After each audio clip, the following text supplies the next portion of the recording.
Hey Bellator Nation, follow us across a large array of digital platforms and stay up to date on everything you need to know. Like us on the Bellator Facebook page and see exclusive videos. Follow us and get instant updates on Twitter at Bellator MMA and get a chance to have your tweet live on the broadcast. See amazing pictures on Instagram at Bellator MMA. Join Bellator Nation today. From the gym to the streets, Bellator fans head to BellatorShop.com and gear up in the same apparel the fighters wear. From rags to riches. Mousasi does it again! From gifted to greatness. He is the best. Make no mistake, there is no middleweight better. Gegard Mousasi now resides in the upper echelon of mixed martial arts. The six-time world champion and current Bellator middleweight title holder is on the threshold of a major milestone. 50 wins. A spectacular accomplishment and something very few mixed martial artists will ever achieve. Tonight, Mousasi looks to make another title defense and have his hand raised for an incredible 50th time. I'm at my best ever. Physically, I'm telling you, I'm the best middleweight. I never said that because I never believed it. But from now on, you better believe it. The challenger, looking to prevent Mousasi from reaching the elite milestone, is the undefeated Johnny Eblen. And the man who calls himself the human cheat code is ready to become the new king at 185. The mission is simple. Beat a legend and claim the belt. Now the new! I just feel like I'm a huge underdog and people don't really know who I am and they don't really know what I'm capable of, but I know what I'm capable of. I just like to go in there, have fun, and just put it on a motherfucker.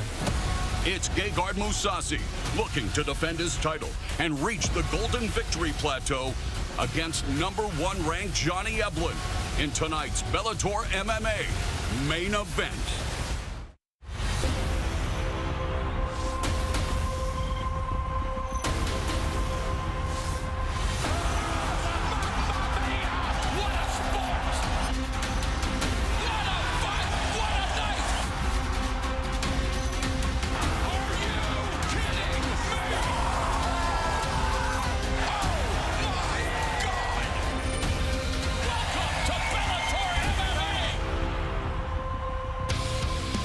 For its first event of summer 2022, it's only fitting that Bellator MMA sets up camp at the Sun, Mohegan Sun Arena in Uncasville, Connecticut. The latest summer blockbuster, Top Gun Mousasi, is the feature attraction of Bellator 282. And like Tom Cruise, Gegard Mousasi, he does his own stunts. And while you'll never see him jump up and down on Oprah's couch, his penchant for finishing fights have had viewers jumping off their couches. 39 of his 49 career victories didn't require the judges' scorecards. Tonight, he attempts to stave off the challenge of Johnny Eblen, who enters the danger zone, needing to make it a dogfight if he wants to become the 7th fighter to hold the Bellator middleweight belt. Good evening, I'm Mauro Ranallo. It is hard to believe, but Gegard Mousasi has been up for 6 years on this planet. And despite his myriad accolades and the fact that he's on the verge of a golden milestone, well, one of the greatest fighters of all time, Khabib Nurmagomedov, has called Mousasi the most underrated fighter in MMA. We're talking about a guy who's recorded 33 first-round finishes.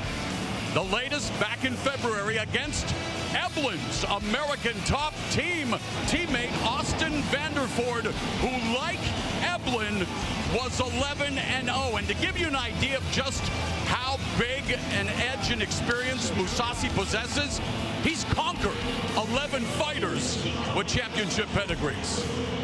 Always happy to be joined by Big John McCarthy. And John, inquiring minds want to know, how does Mousasi remain so good for so long? And when it comes to Eblen, what does he have to do to avoid the same fate as Vanderford? Well, Mauro, you said it, 20 years as a mixed martial arts fighter, and he has not been damaged. I've seen him damage 3 fights out of all of those fights, and what he does as far as damaging his opponent is incredible. He's great in the stand-up. He's great on the ground. And if he gets in the top position, he is a killer. He just hunts you down and beats you to the point you cannot continue on in the fight. He's good everywhere. Eblin is a guy, great wrestling, but has become a very good striker. He's using his hands to set up his grappling, which is what you want to see out of a guy coming from a wrestling background. The question is, can he use those hands, and is he good enough with those hands to stay in the stand-up long enough to get the takedown against Gegard Mousasi? Because the question is this: his coach, Mo Law, took Gegard's title with 11 takedowns. Can the student do what the master in coach and Mo Law did? We're going to see. Well, the bad news for Evelyn is after that loss, Mousasi has become one of the best when it comes to takedown defense. Always learning, always evolving. Gegard Mousasi, an all-time great, looking for his 50th career victory. In addition to the Bellator Middleweight Championship fight, we will also bring you 2 more quarterfinal bouts in the $1 million Bantamweight World Grand Prix. With more on that, let's go to Amanda Guerra. Moro, Big John, a very good evening to you. Yes, I'm Amanda Guerra here alongside 2-time world champ Josh Thompson, and we have a special guest host, ladies and gentlemen, because we pulled him out of the gym. He is here, the interim champ, one Rafion Stott. Congratulations. Thanks for joining us, dude. Man, no problem. You know what I'm saying? I'm feeling good. Got the animal print on. Taco meat out. I'm ready to watch some fights. We are so excited to have you. We had the prelims. That was awesome. It is time for the main card here. Now, Rafion, you are one of the fighters on the road to $1 million in this Grand Prix. Here's how we got there. Rafion beating Juan Archuleta there in the quarterfinals. He's already in, as is Patchy Mix, after beating Kyoji Horiguchi. Let's go to the bottom bracket. Those are the fights we're going to see tonight. Higo versus Sabatello. Rafion will face the winner of that. And then Magamet versus Enrique Varzola. That's where I want to start, because the last time Magamet was in the cage was against you. You were able to beat him. How were you able to do that? You know, I stayed away from where he was good, pretty much. Bottom line, you know, I kept him off of my back, and I kept him off of me from takedowns. You know, I was able to reverse him a couple times. That's what Barzola got to do. He's got to use his pressure. He's got to use his cardio. And he's got to keep away from the positions that Magamet is good. You have a wrestling pedigree, though, that Barzola doesn't have. Now, he maybe has great conditioning, maybe better conditioning than you, okay? But he's got to have to push those pace and keep his back off the mat for him to get the win against Magamet. Now, Magamet, though, he's going to be pressuring. He's going to be striking takedowns and chucking them by every single moment of every round. Now, he did train in Dagestan, which is at almost 8,000 altitude, so he is ready for this when it comes to his condition as well. We're going to find out quickly in the first 2 rounds. If he has to keep taking Barzola down, that could get him tired. Yeah, I call the man, Barzola, I call him Peruvian Terminator. You know, when I watch film on him, he just keeps coming forward. I seen him take an elbow. I seen him just keep coming forward, you know, and that's just what I see. I think he embodies that. I think if he does that tonight, he can make it a really tough fight for Magamet. That is not too far from what you were also, sir. Let's talk about the one that might need a little bit more to you, because you are going to face the winner of Leandro Higo versus Danny Sabatello. I hope you guys at home have been paying attention to this. There has been so much chirping, so much trash talking. You're the one who's up here right now. Is there one of the guys you'd rather face? Man, okay, when we look at these guys, we look at them and they both really, really suck, you know? So, no, I'm really excited, actually, to watch these guys fight, you know? They've been chirping back and forth. I feel like Higo hasn't really been chirping before, so this will be a really good test to see how... You couldn't get him to trash talk. I couldn't get him. I tried to, man, I called him out probably 8 times within one video on how bad he looks and how big his ears is. But he wouldn't want to say a word to me, so I feel like Sabatello is in his head. I feel like he was afraid of the taco meat. He didn't want to see nothing. He's afraid of the taco meat. Look, honestly, Sabatello's got great wrestling. This fight will hit the ground. Sabatello will get the fight to the ground. Now, can he avoid the arm and guillotine? Can he avoid the sweeps? Can he avoid giving up his back if he gets swept to get back to his feet? These are all questions. Sabatello is a wrestler. You know, with your wrestling background, you hate being on your back. We saw in his last fight, he got put on his back for a split second. He didn't like it. He scrambled, put himself in a couple bad positions, was able to get back to his feet. He's got to be careful with Leandro Higo jumping on that neck or getting to the back. Let's send it back down to Moro, getting ready for our first fight of the night, excuse me. And Moro, boy, is this a good one. Yeah, it features a hometown favorite, Brennan Ward, who has battled addiction problems that kept him from the sport for 5 years, made a successful return earlier this year. He turns 34 in 6 days, and he's hoping to celebrate by defeating the newcoming killer Cassius Cain. And now we welcome tonight's first fighter, Cassius Killer Cain. Bellator MMA newcomer, Killer Cassius Cain, hearing the boos. He is in Brennan Ward territory, but he feels like he's already won the lottery, approaching this fight, a debut on the big stage under the bright lights like a world title fight. And yeah, he doesn't have the best win-loss record, but 11 of his 12 wins have come via form of knockout. You got to look at who he's been fighting also, and that has a lot to do with it. He's fought a lot of really good top talent. He is a guy that is a grinder in the fight. He comes in thinking that he wants to be the stand-up guy, and then he goes to his wrestling and he takes guys down and grinds on them. He is just a tough guy that very good as the hammer and very good as the nail. He does not give up. He feels like he will have the striking advantage. That remains to be determined. And set now to make his way to the cage, Irish Brennan Ward.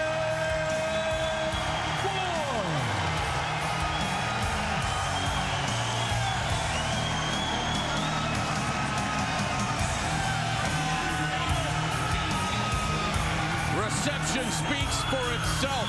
Brennan Ward, local favorite, who was inspired by marking his return to the Bellator MMA cage after, well, a lifelong battle with addiction, and he was impressive in his return. He was, because he had a lot of pressure on him, a whole lot of things going his way, and I said, hey, how you gonna feel going out there? He says, Bubba, I'm just glad to be back. And you could see it. He goes out there, he puts on a performance. He wasn't pleased with everything that happened, but he says, hey, 5 years, I'm back. It's a start. I can't wait to move on, and that's what he's doing. He said his addiction got as bad as it gets. Out of the sport for 5 years, kicking around jail, around rehab, a non-stop cycle of just getting high. His 3-year-old daughter, his family, biggest motivation to stay clean and to return to the cage. And here Brennan Ward looks to put on another show just ahead of birthday 34. There were many times his family thought he would never see his next birthday.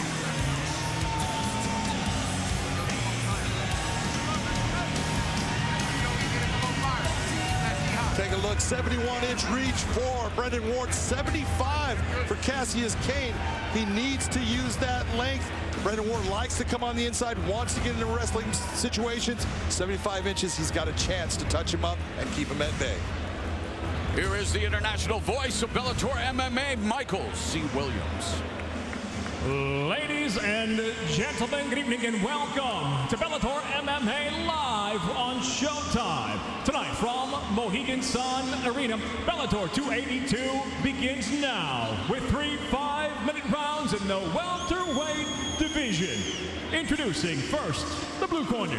At 6'1", weighing in 169 3/4 pounds in his Bellator debut, he enters with 12 professional victories, 7 losses out of Omaha by way of Winside, Nebraska, Cassius Killer Cain.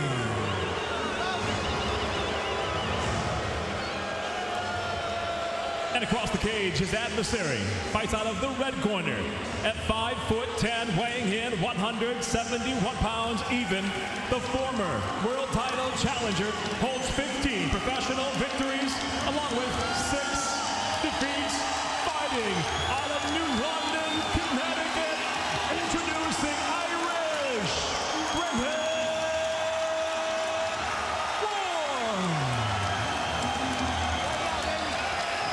And when the bell rings, the referee in charge, Mark Goddard.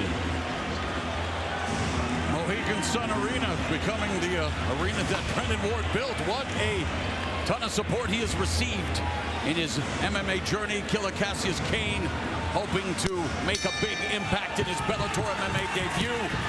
And he immediately Brennan Ward. Ward has only been to the judges once in 21 pro fights, and you can see early why.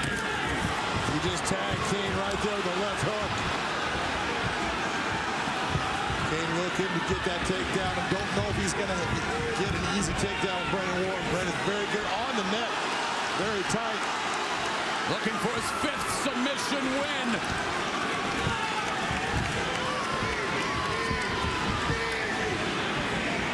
Coming off a TKO triumph over Brandon Bell, who was returned to Bellator, tags Kane again and takes him down.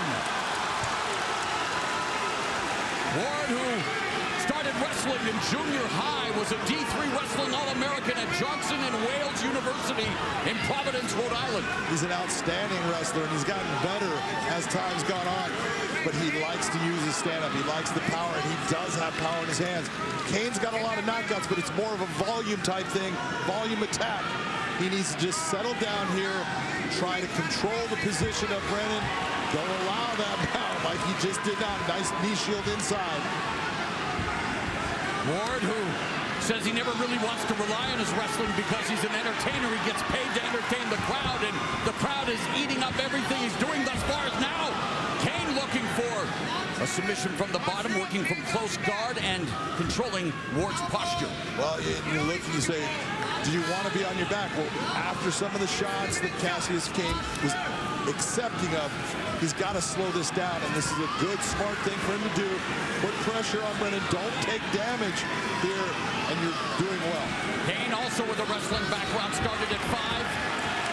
Wrestled for Minnesota West Community and Technical College at D3. Back on his feet now. 2 minutes gone in the first, and Brennan Ward testing the waters with his striking, showing some good head movement, biting down, looking to land that solid left, and does so. Left hook lands on Kane. Loading up a little too much, though, trying to get that big shot like that right hand you just saw. Counter right from Kane connects. Very nice shot by Kane. And a sharp jab from Kane, although he gets rocked with the lead left. He's hurt. Kane His down. Delivers a knee as he gets rocked again by Ward, but it's Kane delivering a knee strike up the middle. And now he's back down as frenetic action here in the first. Would you expect anything else with Brennan Ward in action? Oh, this is a typical Brennan Ward fight. I've been in there too many times with him. The guy comes and brings it. He doesn't think about going to a judge's decision. Everything's about the finish. 17 of his previous 18 fights have ended in 2 rounds or less. Right now you're seeing Kane on the bottom looking for an arm triangle. It's very difficult to get, especially in the position that Brennan is, but it's possible. It happened to Chuck Liddell with Jeremy Horn.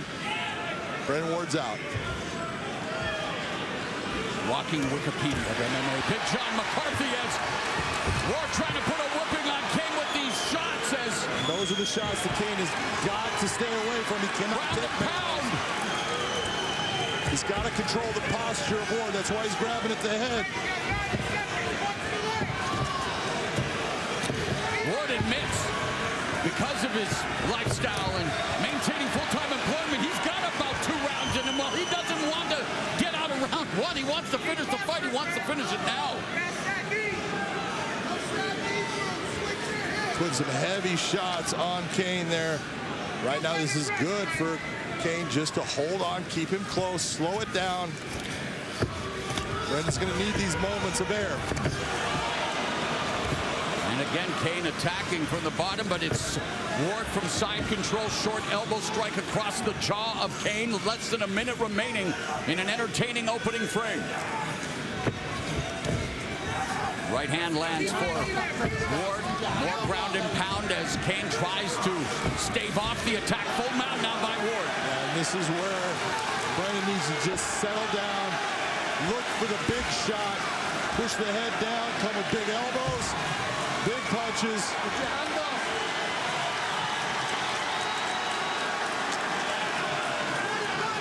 Less than 30 seconds left with Ward in prime position to try to close the fight here. Kane desperately trying to survive the final 13 seconds of the first round. Big elbow strike. Lucky he didn't get cut. And now it's Ward looking for the armbar, but time will run out.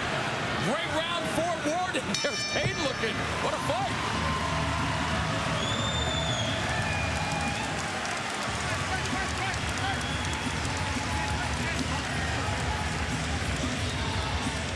Listen, when the pace slows and you're standing up, just keep those feints going. The feints look great. And you land on that shot. Big left hand right there by Ward. He comes back with another right there. That one stung. You can see Kane gets off balance from it. Again, the left hand. Look at his legs go a little bit stiff. Brennan kind of crushing his space a little bit. When he gets to the ground here, this is exactly what he needs to do. Good posture, long, powerful strikes coming in, lands some heavy shots. Kane doing a good job of trying to defend, just unable to stop the power of Brennan Ward right now. Take him out, Brent.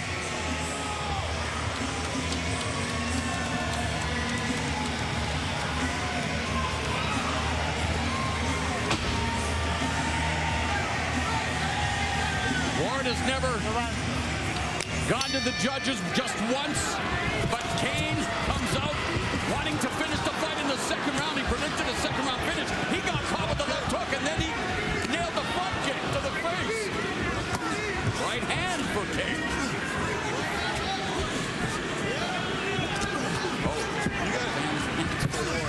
You got to figure, if you're Kane, you're coming into this fight saying, this guy's the local hometown hero. He's the guy that used to fight for Bellator and actually had a title fight.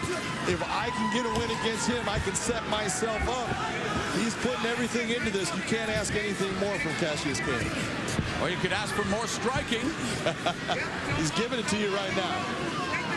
The numbers in favor of Brennan Ward. Big shot. Cassius Kane has been rocked, backing up, trying to absorb the shot, eats another left hand. You can see by the look in his eyes, he's having a hard time focusing on Ward. Kane was knocked out back in October of 2014, the only time he's been stopped by strikes until tonight. Brennan Ward gets it done here in the second round. And Brennan Ward celebrating his 34th birthday 6 days early. And you know his fans here at the Mohegan Sun want to throw him the biggest birthday party. 2-0 since returning from a 5-year hiatus. John, you know full well, a battle of addiction is a daily thing, and he's had to face many, many battles, but he wins his latest fighting battle inside the cage. And he did it in grand fashion in the second round. Goes after him. Take a look at the shots that Kane takes here. That body shot right there hurt. You can see him bring his head up because it did hurt. And here comes more from Brennan Ward. Pushes off right to the body. That kind of folds him. Look at him grabbing his ribs. He's in trouble. Power. It's hard to explain when someone hits you and you just can't breathe anymore. Brennan Ward's always had that power. Kane gave it everything that he had, just not enough to take on Brennan Ward. When it comes to fighting in front of his hometown crowd, he says it goes two ways. You can get kind of nervous because the place is, you know, packed with all your boys and people from work. But then, when you're looking out at the guy you're going to fight and you can barely hear them introduce you, you get amped up. Well, Brennan Ward amped up the local crowd tonight with another knockout win, his 11th, improving to 16-6. You want some real shit? They don't know how fucking real it is. You do not know how real it is. Okay, he may have tossed in an expletive, but Brennan Ward knows just how real life can get. I would jump up here if it was you. Former middleweight title challenger. That's exciting. At one time, I was considered the poster boy for the promotion, and now looking to be a poster boy for inspiration. Let's make it official with Michael C. Williams. Ladies and gentlemen, inside the Bellator cage, it comes to an end. 1 minute, 11 seconds into round number 2. The winner by TKO, Irish Brennan Ward. Let's go to Big John McCarthy.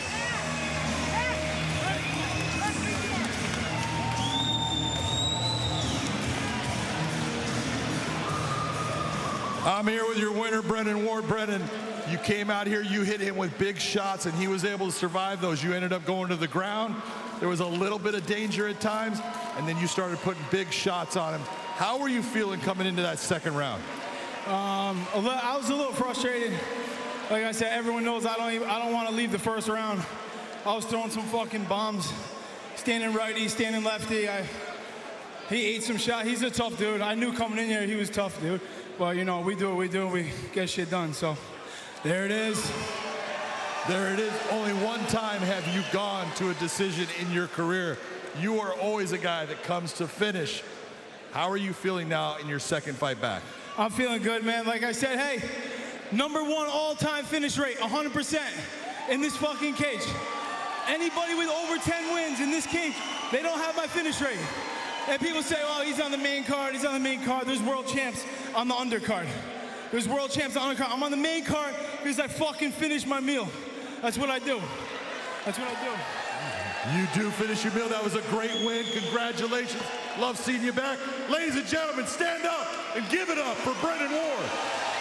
Brennan Ward left room for dessert as he picks up a huge win in front of his fans, family, his loved ones. Irish eyes are smiling for Irish Brennan Ward. Let's go back to Amanda Guerra. More, thank you so much, Brennan Ward, telling Big John there that he was disappointed that he didn't get the finish in the first round. But Josh, no reason at all to be disappointed in that finish, especially with his second fight back.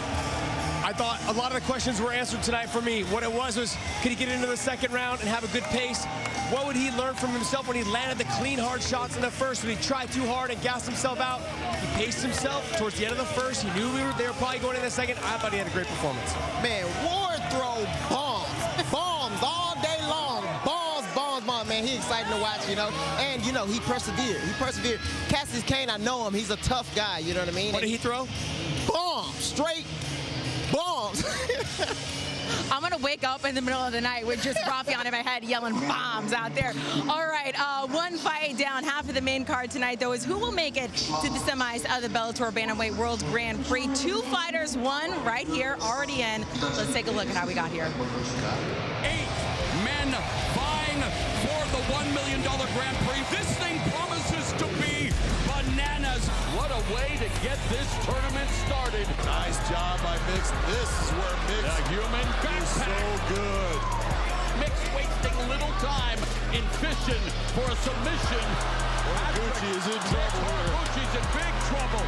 Patchy going palm to palm. No, and nice job. And a good escape by Horiguchi. Nice job. What a sweep by Mix. Patchy, number 6. I'm coming for that million. I'm coming for that belt. Archuleta and Stotts. This has the potential to be a real barn burner.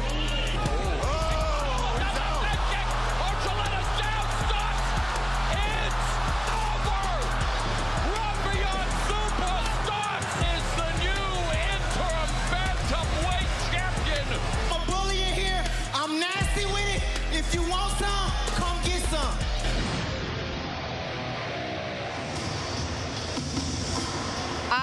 So the reason we're all shaking our head here is because Rafion knows oh so well, too. Here's the thing. After that fight, like, all the congratulations, I'm in the elevator. I see your brother-in-law. He's like, not your win. What the bleep was he doing with that backflip? Like, let's see it again. I'm not sure if we have it, but we got to see that over and over. Hey. What were you doing? Hey, listen to me. I'm the champ now. Please, show me some respect. Hey, stop showing that. Stop showing that. Get that off the camera. That was my biggest regret of the fight, you know. I got to look back. I look back at tape. I see what I did wrong, and I feel like I could do better. Just give me one more shot, people. Give me one more shot, please. They call you super Stotts, but there was nothing super about that. I don't even know if you can call that a flip. That was terrible. You almost vacated the title before you even put it around your waist. Like, can you do a backflip for real? Or I can do a was it backflip. just energy? I can. Give me a chance. Give me a chance, people. I can do it. Okay, when the tournament is done, we'll see if you can do it it then, but let's please wait till the tournament is done. Let's continue with the Bantamweight World Grand Prix here because we got another fight coming up next year. Magametto versus Enrique Barzola. I want to start with Magametto because here's the thing. You faced him 2 fights ago. You were able to beat him. But what was the toughest thing that he gave you? What are his strengths going into tonight? You know, he has amazing pressure. All those Dagestanis, they got amazing pressure. And it's true. You don't know what it feels like until you feel it. And then his ability to get into positions where he can cook you, and when I say cook you, I mean get into the back, get to side control, get to positions he can submit you or he force you to work a lot to get out. Tell us, what do you think about Magametto? I agree with you. What he does very well is commits the pressure when he gets the takedowns. So in terms of just controlling that top position, he's high flying. We like to call it giving you first class airlines on Dagestani Airlines, and that's what he does. He'll suplex city you, he'll get you down, and when he gets you down, he controls every position. He forces you to go where he wants you to go so he can get to your back, so he can get to side control, he can get to half guard, all of the positions where he knows that he can do the most damage. That's what he does well. Josh, let's talk about Enrique Barzola. You've trained with him a couple times. Look, he's low-key funny. He comes in, and he's like, I got a big back, I got big lungs, I got a big gas tank. And that's the truth with this guy. I mean, he can go all 5 rounds. How does he get the win? See, I can talk about his cardio all day long, but I want to talk about his skills as well. The guy can box. He's got a great game on the feet in terms of boxing and kickboxing, but he can mix it up. He is a true mixed martial artist. When he fought Nikita is a fantastic wrestler. Punched his way to the body lock, right to the lift and the foot sweep. It didn't go according to plan, but then he finished up on terms of pressing him to the fence, knocking him off balance, getting into the top position, and really making him work. Nikita's like, oh, I'm 23 years old. I'm going to push him. I'm younger. I'm more athletic. I'm all of these things. What did you see in that fight? I didn't see someone that was younger, more athletic. I saw Barzola pick him apart, and that could potentially happen again tonight. Exactly. I see Barzola just walking through, imposing his will. You know, that's what he's good at. Imposing his will, putting a high-pressure fighter in danger, you know?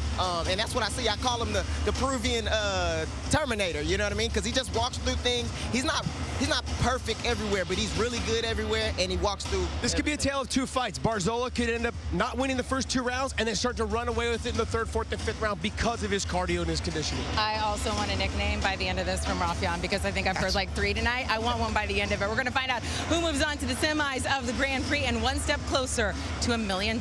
Moro? That's right, Amanda. Number 4 ranked Magametto facing number 10 ranked Enrique Barzola. The winner will face number 2 ranked Patchy Mix in the semifinals. Introducing Enrique Barzola. This guy's got lungs that go down into his thighs. He's amazing when it comes to the amount of pressure he can put. The guy pushes the pace.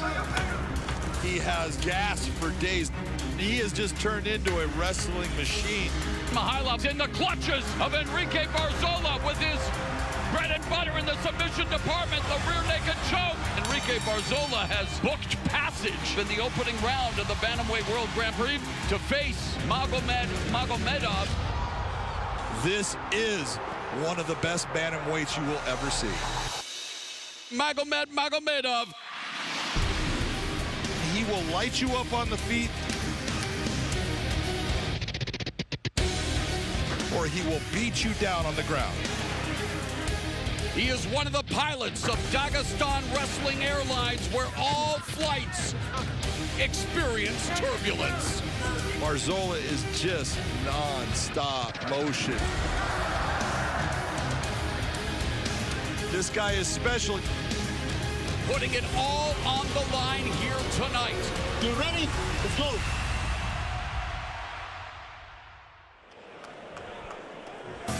And now ready to make his way to the cage, Enrique El Fuerte Barzola.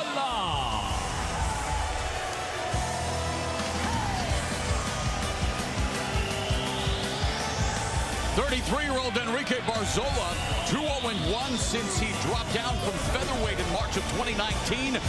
He has won both appearances in the Bellator MMA cage, and, well, he bested former bantamweight champion Darian Caldwell in his Bellator debut, but before defeating Nikita Mikhailov, and he has tournament experience, won a tournament in UFC, competed in tournaments in his native Peru, and he feels, well, experience, and oh yeah, that gas tank of his might come in handy. It might come in handy in this. Look, Enrique Barzola is just a competitor who comes at you. You know he's going to be in the middle of your face, and he doesn't care what you do. He's going to impose his will. He is just a cardio monster. He weaponizes that as a tool. It gets him wins all the time. Has never lost by KO or submission. And now making his way, Magamet, Tiger Magametto.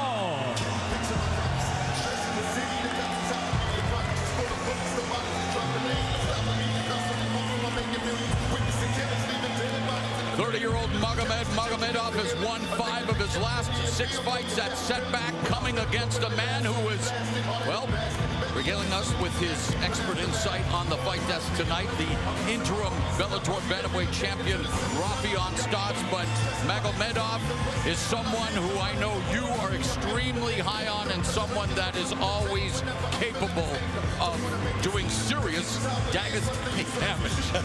Look, he's just good. I refereed him back in the day when I was working in the cage. He is just a tenacious fighter. He's like Velcro. If he gets a hold of you, very difficult to get off. And no matter what, he has got a gas tank himself, so he does not get tired easily. All right, let us go to the tail of the tape for this quarterfinal contest in the Bellator Bantamweight World Grand Prix. As simple as it gets, you got to look at those records. 18-2 for Magametto, 18-5-2 for Enrique Barzola. Both of these guys, 2 of the best bantamweights in the world. Here's Michael C. Williams. Here at Mohegan Sun Arena, Bellator MMA now presents the second half of the quarterfinal round in the $1 million Bantamweight World Grand Prix. Scheduled for 5 5-minute rounds live on Showtime, we introduce the blue corner. At 5'7", weighing in 135 pounds even, his professional record, 18 wins, 5 losses, 2 draws, presenting Enrique Barzola.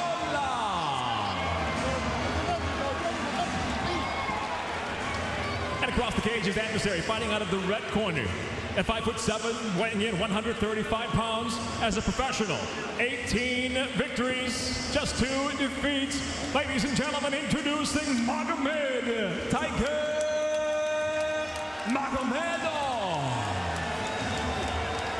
In charge of the action, referee Kevin McDonald.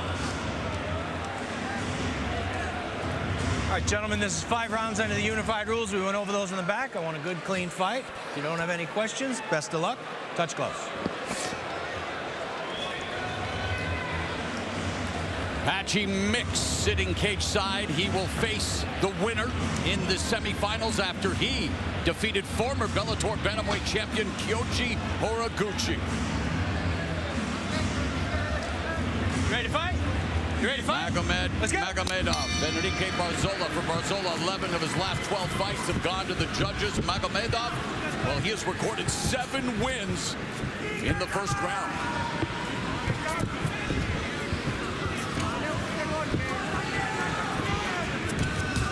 Calf kick by Magametto to initiate the first strike of the fight as Barzola feinting, eyeing the jab. Might be trying to bait Magametto in, dropping his hands momentarily like that. Barzola knows this is a 5-round fight, but he wants to push the pace in each of the rounds. He talked about putting pressure on Magametto, but you got to be careful with that pressure. Yeah, as Magametto used the right hand to set up the shot, well defended by Barzola. Barzola investing to the body early. Oh, spinning back fist by Magametto. See, and that's part of what people think. Everyone, you know, when they look at a Dagestani fighter, they think of Khabib Nurmagomedov. Grappling. A lot of these guys come from a Taekwondo background. A lot of them have a lot of spinning attacks, And Magametto is one of them. He loves the stand-up. He is very good with his spinning attacks. He's recorded 4 knockouts, the last though coming in May of 2015, but putting on a show here with his flashy offense. And there again, connects and exits. Quick strike by Magametto. There's a jab by Barzola, doesn't follow up with the right. Barzola really showing him very little respect, pushing the pace, coming after him, closing the distance on him, not worried about getting into the wrestling exchange. Barzola representing American Kickboxing Academy. Magametto representing Dagestan Fighter Club. And there's Magametto looking for, well, released the grip early as Barzola got. Barzola gets the takedown. That was a beautiful entry by Barzola. We'll see how he does at controlling Magametto on the ground. Is he able to maintain that control, or does Magametto turn the tables on him, which is what he's trying to do right now?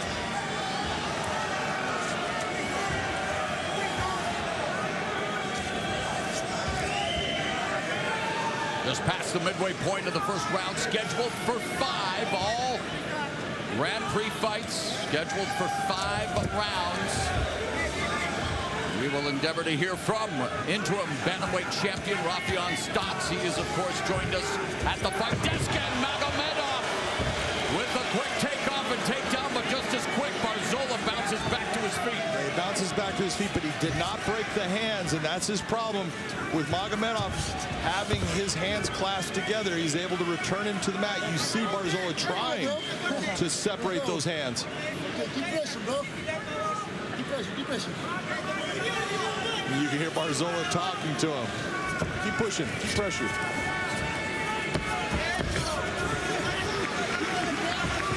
Barzola resets. Knee attempt by Magametto, caught by Barzola, and then Barzola catches Magametto with a right, and then a right knee. Minute and a half. Nice. Amazing left hook by Barzola. As expected. High level, high octane MMA. Jumping knee by Magametto. Quick plumbing knee from Barzola. So we're seeing all kinds of wrinkles in the striking department, John. Seeing a lot of things. That left hand definitely got the attention of Magametto. Magametto looking to go over top with the right.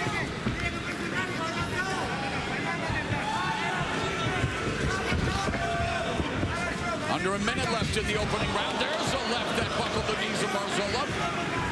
Barzola with the right uppercut, and then goes for the takedown. Seats Magametto. A lot of pressure being put on right now by Enrique Barzola. As the back, looking to put the hooks in. That was nice. Magamet many times will use a roll through where he'll come out in the top position here. Barzola still has his hands clasped, but he needs to make sure that Magamet doesn't come out in the top, which he came close to doing. 12 of Magametto's 18 wins have come inside the distance. Half of Barzola's 18 wins have come via knockout or submission. Looking for the right uppercut again from mid-range as Magametto feints. But a great opening round of this quarterfinal matchup as Barzola was looking to land that spinning kick. What impressed you the most in the first 5 minutes, John? I'll tell you what really impressed me, and we knew it was going to happen. We talked to him and stuff.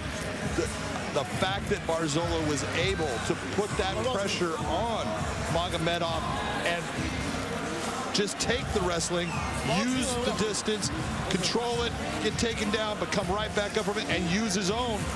I think that, you know, with what everything was landed and all the things that happened, Barzola's got to be be really happy with that round. World Grand Prix heating up, so is the Showtime Sports calendar coming up Saturday, July 9th. Newly minted featherweight champion Mark Magsayo, who upset longtime champion Gary Russell Jr. will defend the title against former super bantamweight title holder, undefeated Ray Vargas. Danny Swift Garcia returns July 30th, new weight class 154, as he takes on merciless Jose Benavidez Jr. live on Showtime from Brooklyn. And yeah, the problem child is back.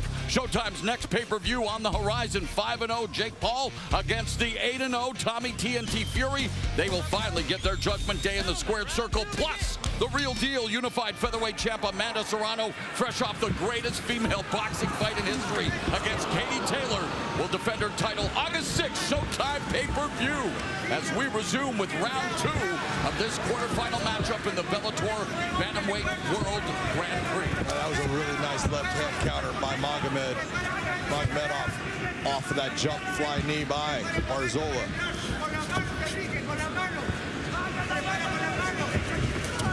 The kick, caught. Magamet looking to secure the takedown. Well defended by Barzola. Very interesting to see all of these defensive moves by Barzola. This is a guy never wrestled in his life. He's taken on a guy that can really wrestle, and he is just holding his ground and actually at times being the guy that's engaging in that and getting the takedown.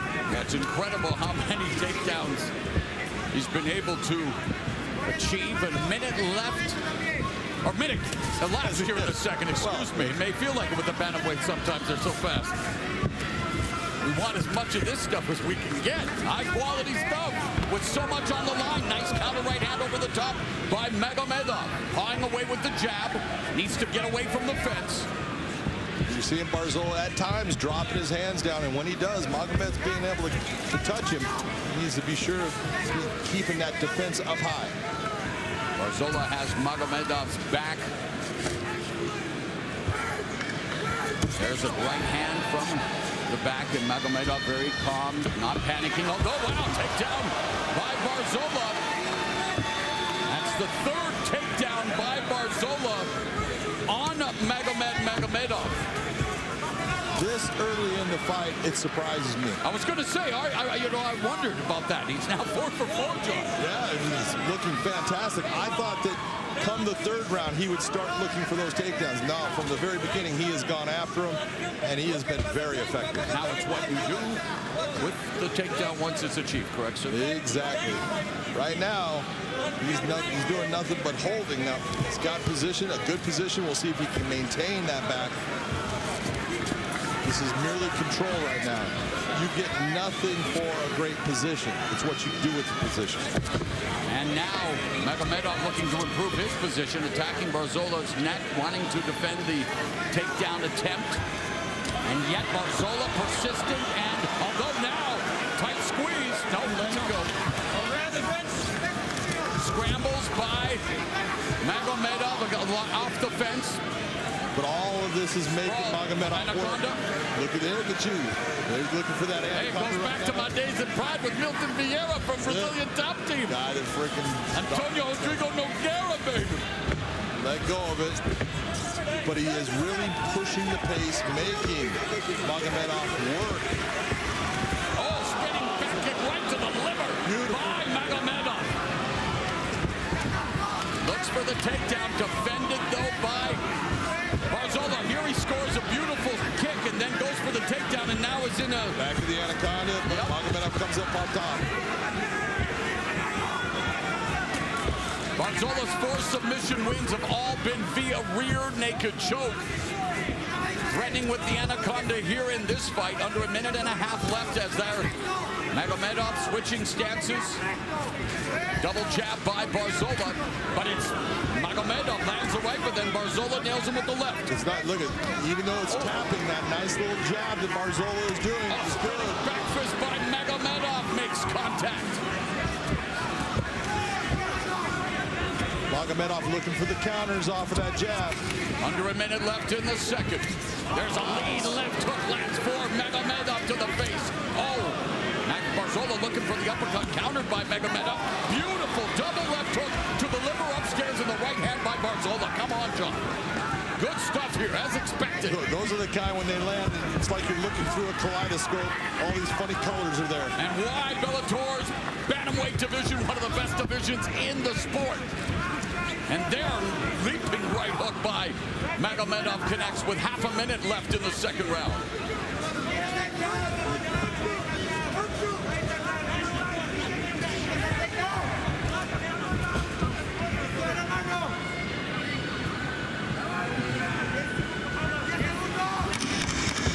joined by interim bantamweight champion Rafion Stotts throughout the night at the beautiful left hook.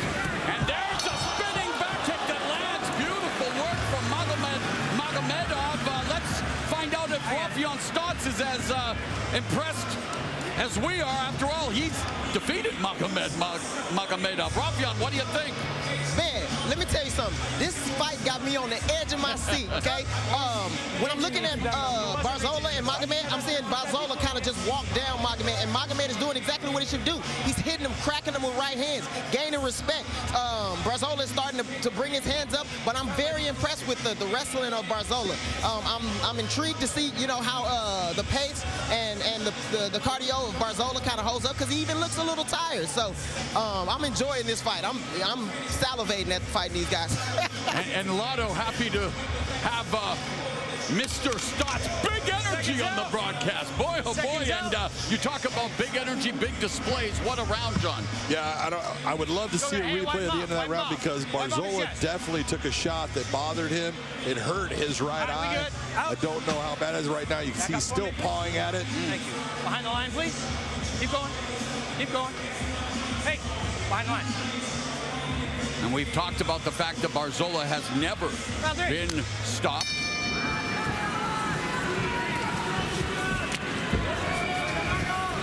Neither has Magomedov, for that matter. Losses to Rafion Stotts, and while he holds a winner of Purity on, was beaten in the rematch. But boy, here in round 3, what do you look for in this round as this fight begins to heat up?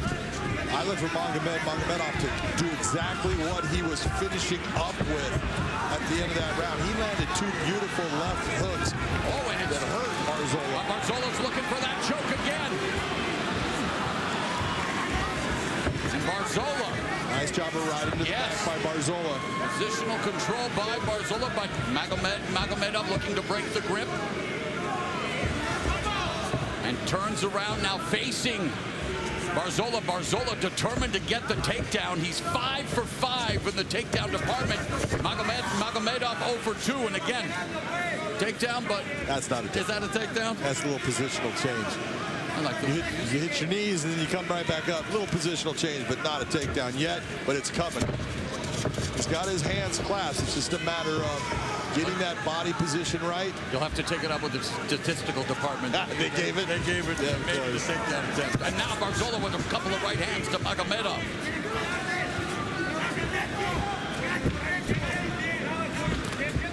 Counter right by Magametto lands.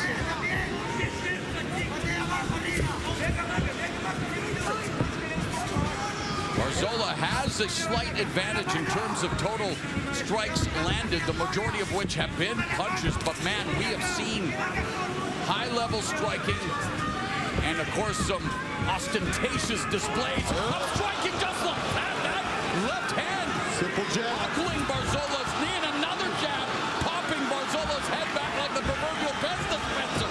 So Magametto with a little pop in his left.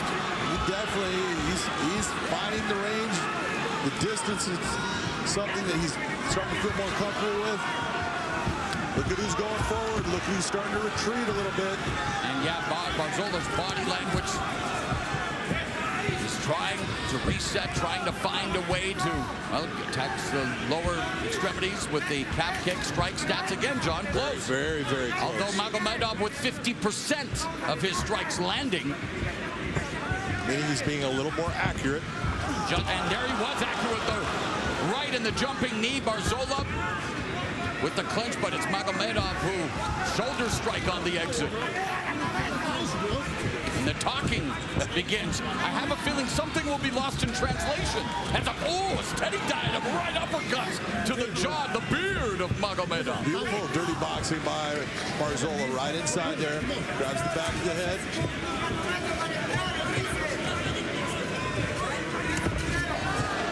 Sharp strikes from Magametto.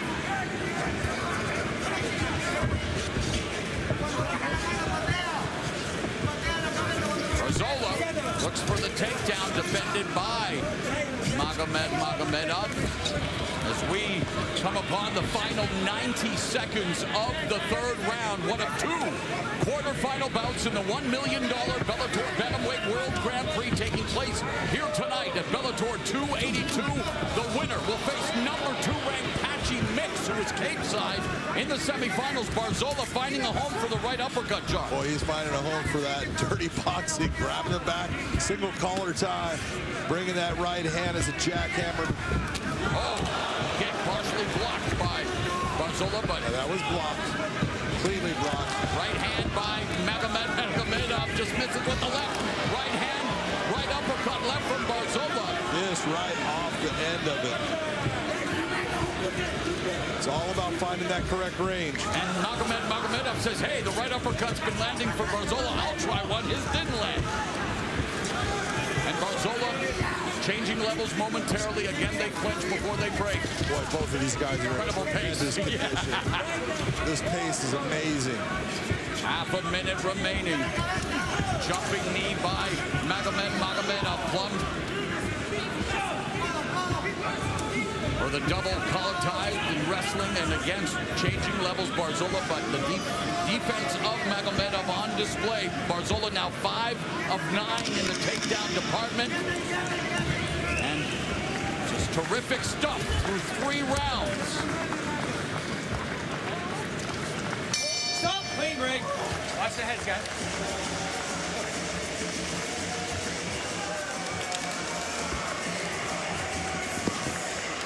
This is the end of the second round right here. That's that left hand landed cleanly, knocked his mouthpiece out. Another one comes right after the kick here. The kick just grazes by.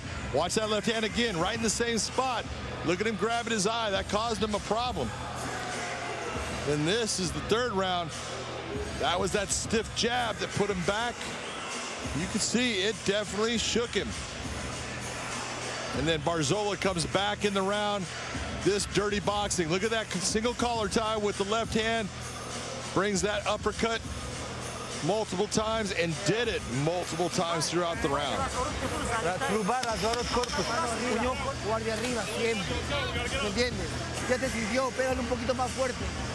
Hotly contested affair through 15 minutes.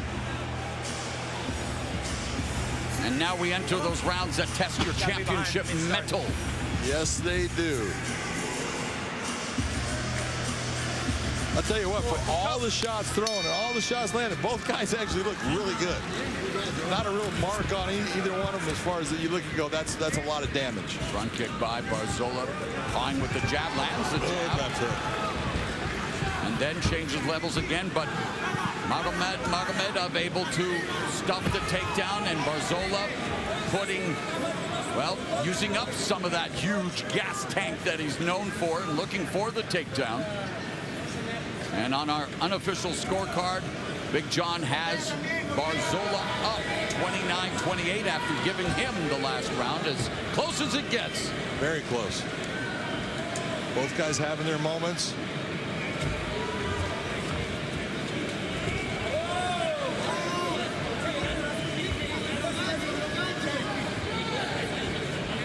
Fumbling by Magomedov, and they break, and Magomedov with the right uppercut to the, well, he wanted to go to the body, but Barzola mentioned that you hit my forearm.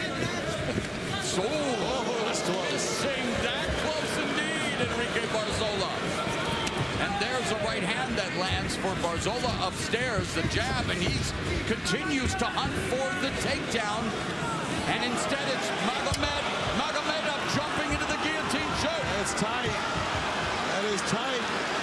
Got his legs engaging that. There it is. And Magomedov has just become the first fighter to finish Enrique Barzola. He does it via guillotine choke in the 4th round.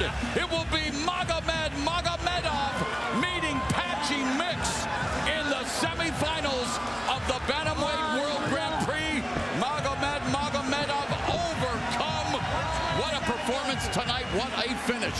What a fight between these two. I feel so bad for Enrique Barzola. But man, did he perform just beautifully throughout this. And the same with Magametto. He just kept grinding, and when that opportunity to sink in that guillotine and get that choke, he went for it, and it paid off. Barzola dips down, sticks his head to the outside, grabs the guillotine, engages the legs. You know it's tight when all of a sudden you see Enrique starting to roll through. He's in trouble there. His hips are off the ground. There's no way for him to free that choke at that point. That's why you get the tap. You called him the best bantamweight on the planet. You got a chance to see why here with Magametto, who improves to 19-2, bounces back in incredible fashion following the last two interim champion now, Rafael Stotts. But Magametto becoming the first person to stop Enrique Barzola, and he picks up his 9th submission win and 5th via guillotine. And hey, Patchy Mix giving him a round of applause as he now knows who his opponent will be in the final 4 of the $1 million World Grand Prix.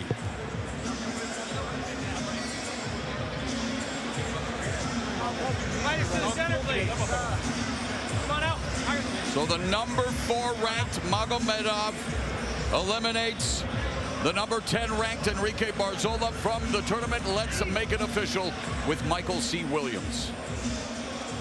Ladies and gentlemen, the guillotine brings on the tap. Officially 1 minute 27 seconds into round number 4 by submission. He advances to the semi-final round of the $1 million Bantamweight World Grand Prix. Magamet, Tiger Magametto. Appreciative crowd applauding the efforts of Magametto and pure sportsman. Nothing but class between these two incredible athletes, incredible warriors. What was a fantastic fight, even better finish for Magametto. Let's go to Big John McCarthy.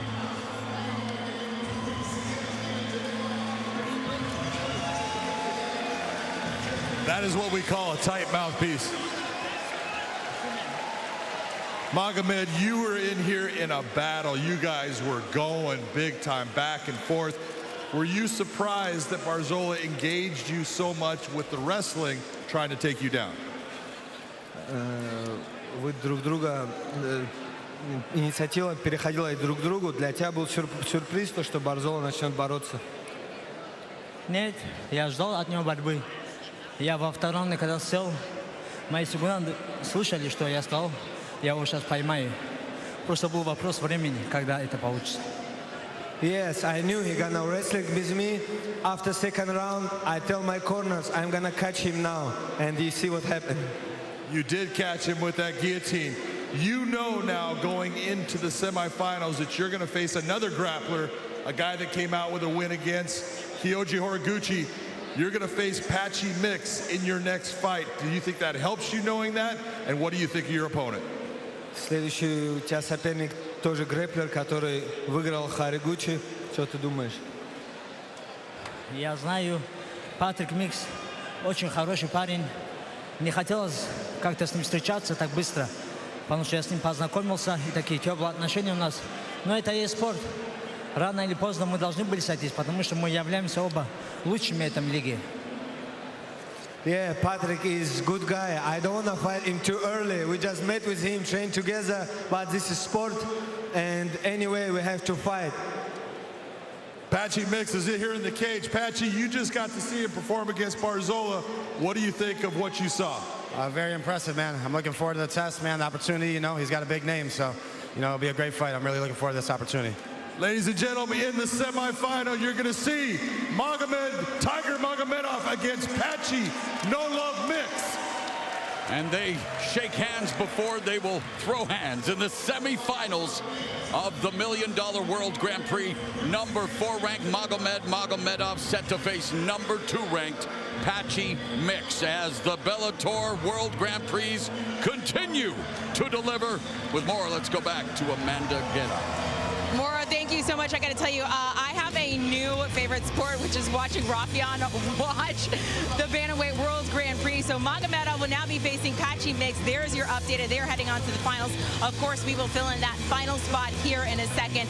But I want to talk to Josh and Rafion about what we saw in that fight. Rafion, you said you were salivating. You were standing up on your seat. You saluted Magomedov. Talk to us about what you saw in that fight. That was an amazing fight. We've seen so many things from Magomedov. His hands looked amazing. That right hand was cracking. He was spinning. He was throwing stuff. He was, you know what I'm saying? I caught myself.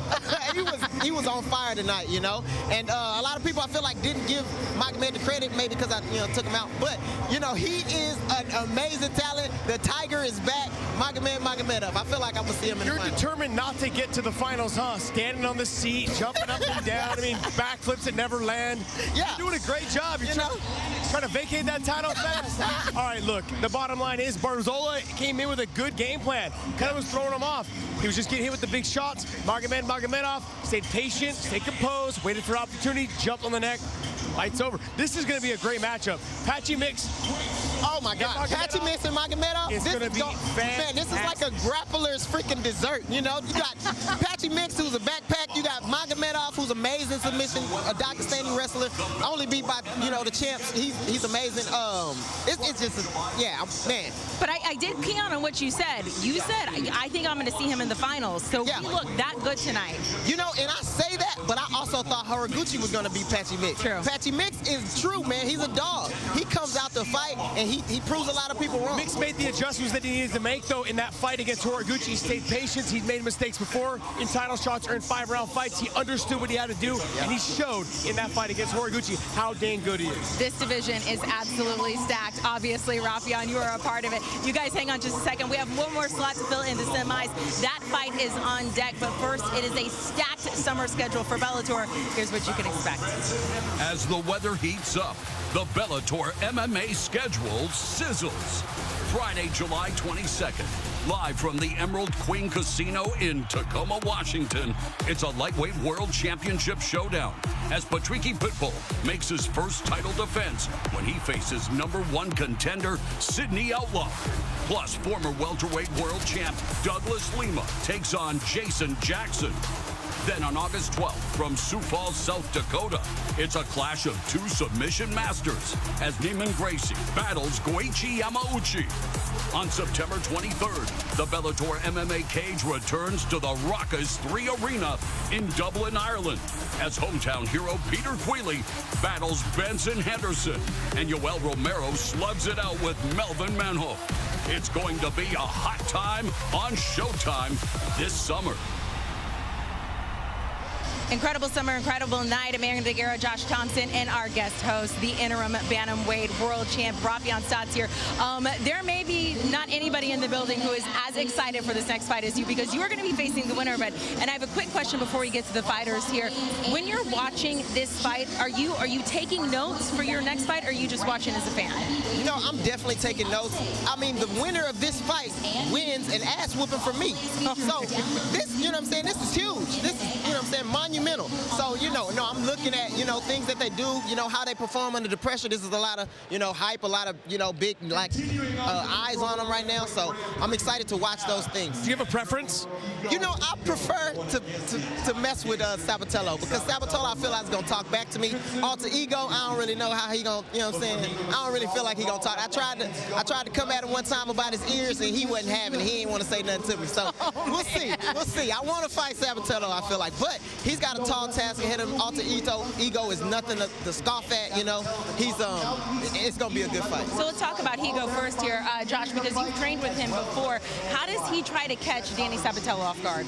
I feel like he just needs to make sure he doesn't waste too much energy trying to defend the takedowns, okay? Because he needs to make sure he falls into a good position. Sometimes people will try to defend the takedown so much that they end up falling down in full mount, side control. He needs to make sure that as he's on his way down, he can find his way into a half guard or a full guard position. Now, if he does that, he can get on the neck in that head and arm choke that he likes to use so much, and he can also try to work his way to the back from that position as well. If he gets into that head and arm choke, he's got a very good foot sweep, okay, or not foot sweep, a hook sweep. If he goes for that hook sweep and he ends up getting on top, I feel like Sabatello is not used to being on his back.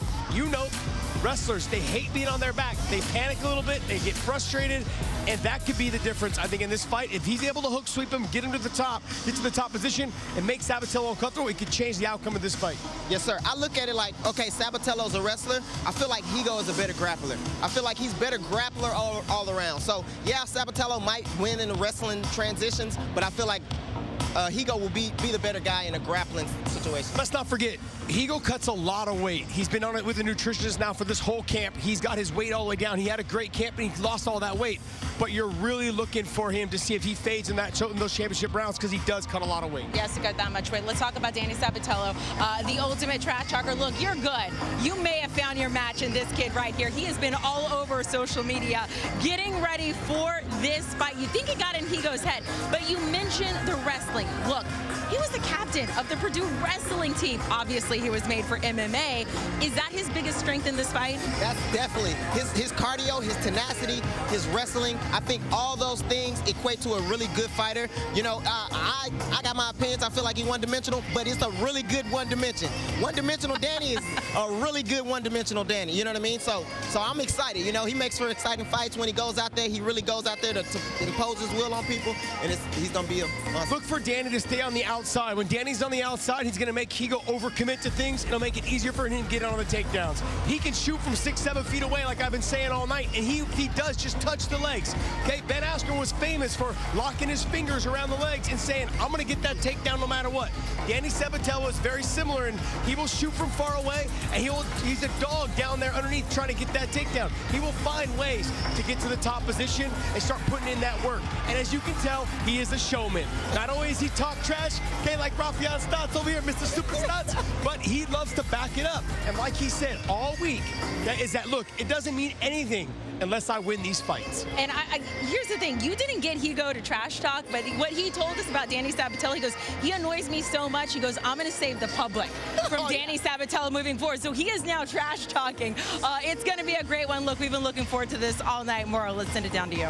Yeah, Sabatello talks more trash than, well, he could actually almost fill a landfill, he and Super Stotts. But hey, it is time to find out who will face Super Stotts in the semifinals. It's number 6 ranked Leandro Higo against number 9 ranked Danny Sabatello. If you want to watch a fight and you want to watch blood, you want to watch me dismantle a guy's face, then you tune in. Sabatello gets that takedown. The tenacity, just grinding away. Danny Sabatello. Leandro Higo, I'm coming for your fucking hat. 9 weeks, I'm coming for your fucking hat. Eu sou uma pessoa normal, mas quando chega na hora do treino ou na hora do combate, eu me transformo. Alter ego. Leandro Alter Ego. That was wild. Assim, eu tento soltar aqui o que tem dentro de mim, né? Aquela fúria que tem dentro de mim. I look to face Higo. I think he's overrated. I think his jiu-jitsu is his game plan, and it's not even that good. I think that's a guy that I absolutely smashed. It won't be a success unless it's violent. A personalidade dele nada me importa. Que é só competição e o que ele falar, o que ele deixa de falar pra mim, tanto faz.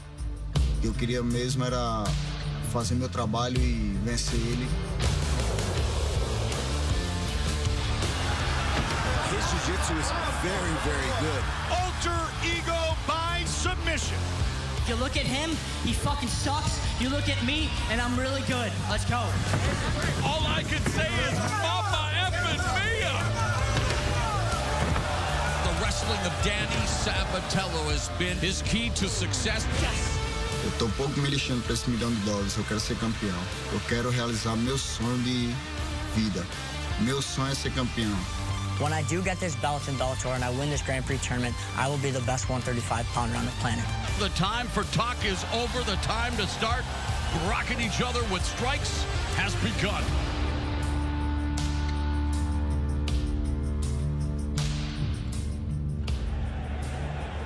And now, to make his way to the cage, Danny, the Italian gangster,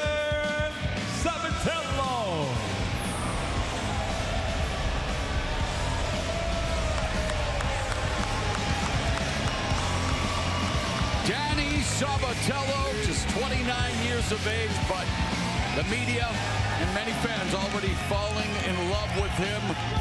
Runs his mouth like cardio, and the former captain of the Purdue wrestling team says he has cardio to go 10 full rounds tonight.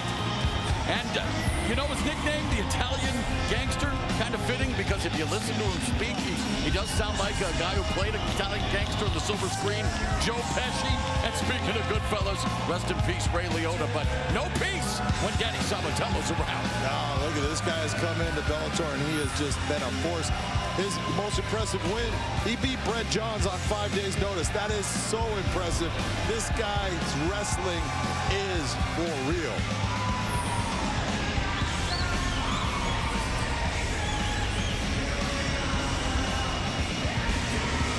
And now ready to make his way, Alejandro Ego.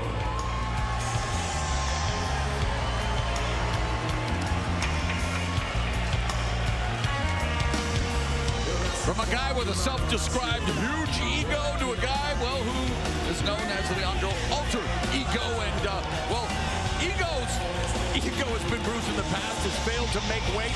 That wasn't a problem this time around, and he's turned things around, John. He's won 3 in a row, coming off a win over a former Bellator bantamweight champion, Darion Caldwell. So he is setting himself up here nicely in his reversal of fortunes after going through a lot of turmoil in his career. But against Danny Sabatello, he's let Sabatello run his mouth, and yet he hopes to run him out of the cage tonight. Well, that's what he says he's going to do, run him out, make it so no one has to listen to him or watch him anymore.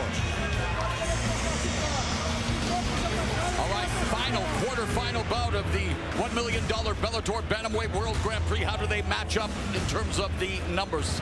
You can take a look at everything, and everything is very similar. The big difference, that 5'10" for Danny Sabatello. He uses a lean back to keep himself out of danger in the stand-up. That could be a difference. Yeah, taller fighter, but it's Ego with the longer reach. Let's go to Michael C. Williams. Live on Showtime, Bellator MMA now concludes the quarterfinals of the $1 million Bellator Bantamweight World Grand Prix. Set for 5 5-minute rounds. Introducing the blue corner. At 5'10", weighing in 134 3/4 pounds as a professional. 12 victories, just 1 loss by way of Chicago. He fights out of Fort Lauderdale, Florida. Danny, the Italian Gangster, Savatello.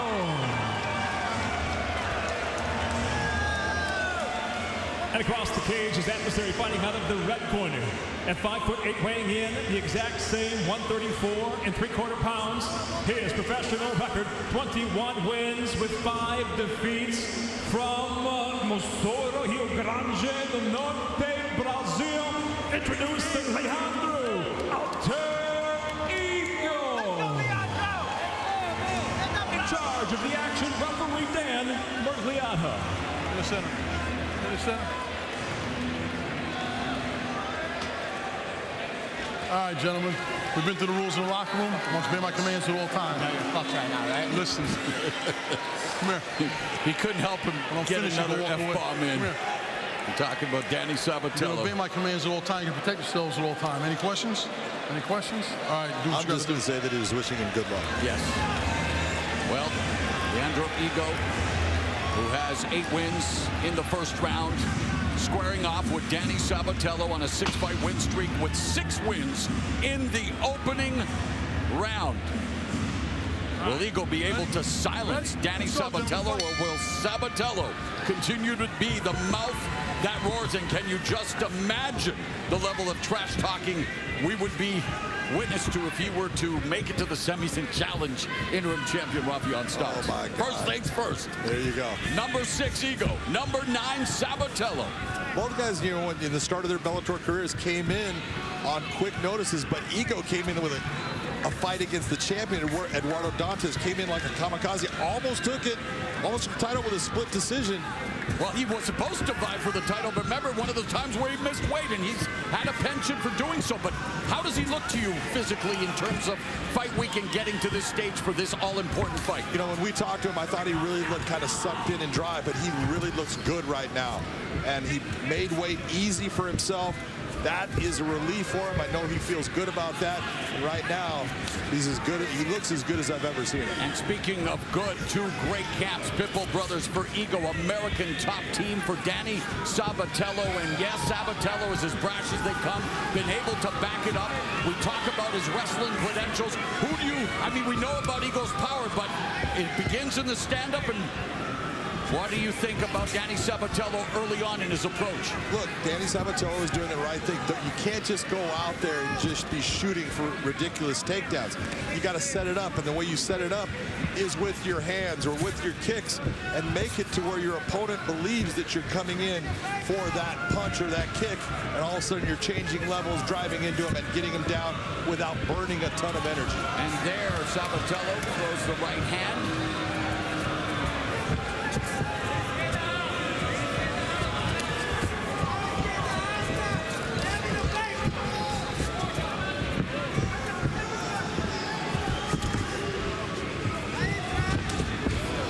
Now doing a very good job of controlling the distance. He's getting close to the cage, and then you see him circling out and creating at least a feint to stop Danny Sabatello in his tracks, and that's just causing that hesitation that is now allowing that takedown, and that's what he's looking for. He is a proficient shooter from long range. In a different way, he's like the Curry of takedown artists because he scores from long range, and well, Ego is about to go on a trip, but instead, it's Sabatello attacking the back, putting the hook in. Sabatello already getting the back. And look, Sabatello is able to shoot that shot from a long distance. That was done from way outside, and he got in clean. And this is where he wants to be. He can make Ego just work. Yeah, Chef Sabatello to the point where he gets exhausted. In the opening round, controlling the back of Leandro Ego. So 2 for 3 now in the takedown department. And always looking to put on some kind of a show. Heel strikes to the heel almost. Heel strikes to the shit. Yeah, but it looked like it was almost a heel strike to the heel. I'm like, what is he doing?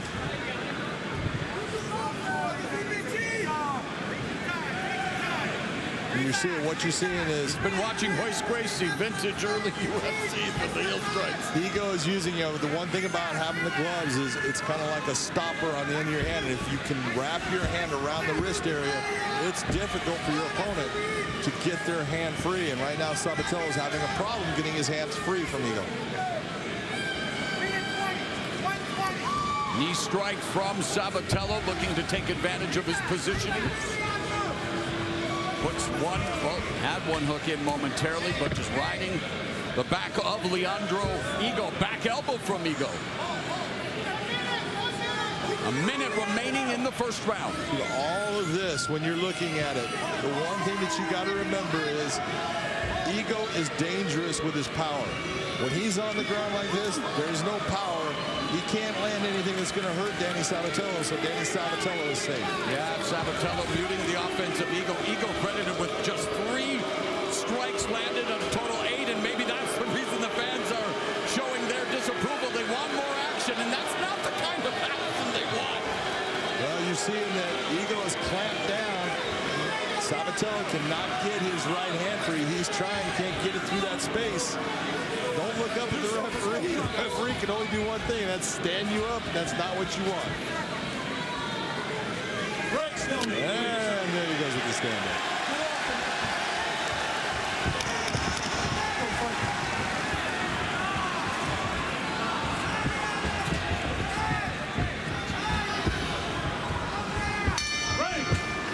Well, from the asphalt to the NBA, the iconic point guards emerging out of New York City street basketball in the 80s literally changed the game. The Showtime documentary NYC Point Guards puts the theatrics, dizzying ball control, and stylish misdirection of a who's who list of point guard legends on full display.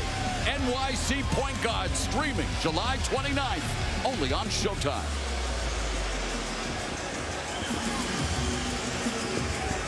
Sabatello's wrestling, giving him the edge in that first 5 minutes. Look, there was nothing really in the stand-up. It goes to the grappling, and Savatello got the takedown, got position, landed some strikes, you know, small, but landed them. Eagle was only able to land one elbow. Bora, agora. Segundo round, melhor round. I want to take a moment to wish Sergio Pettis a fast recovery. Of course, the Bellator Bantamweight champion, unfortunately suffering an injury, unable to compete in the tournament, hence why Rafion Stotts is the interim champion. Rafion Stotts on hand watching this fight with vested interest. He will face the winner in the semifinals. This is round number 2.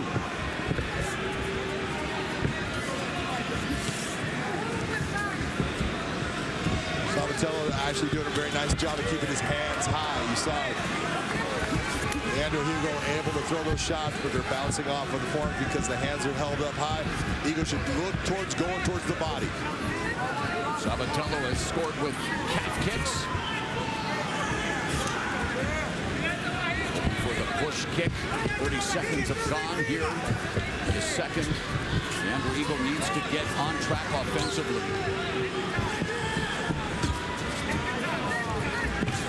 He attacks with the calf kick. A lot of movement from Sabatello back to, oh, there's a jumping knee and then right into the takedown attempt, but it's stuffed by Eagle looking for a submission attempt. Instead with the Wizard. Eagle looking for that guillotine that he loves. He's got that arm in guillotine. He's very good with it. Sabatello keeping his head right to the center of the chest. That's what stopped him from being able to try to wrap that up.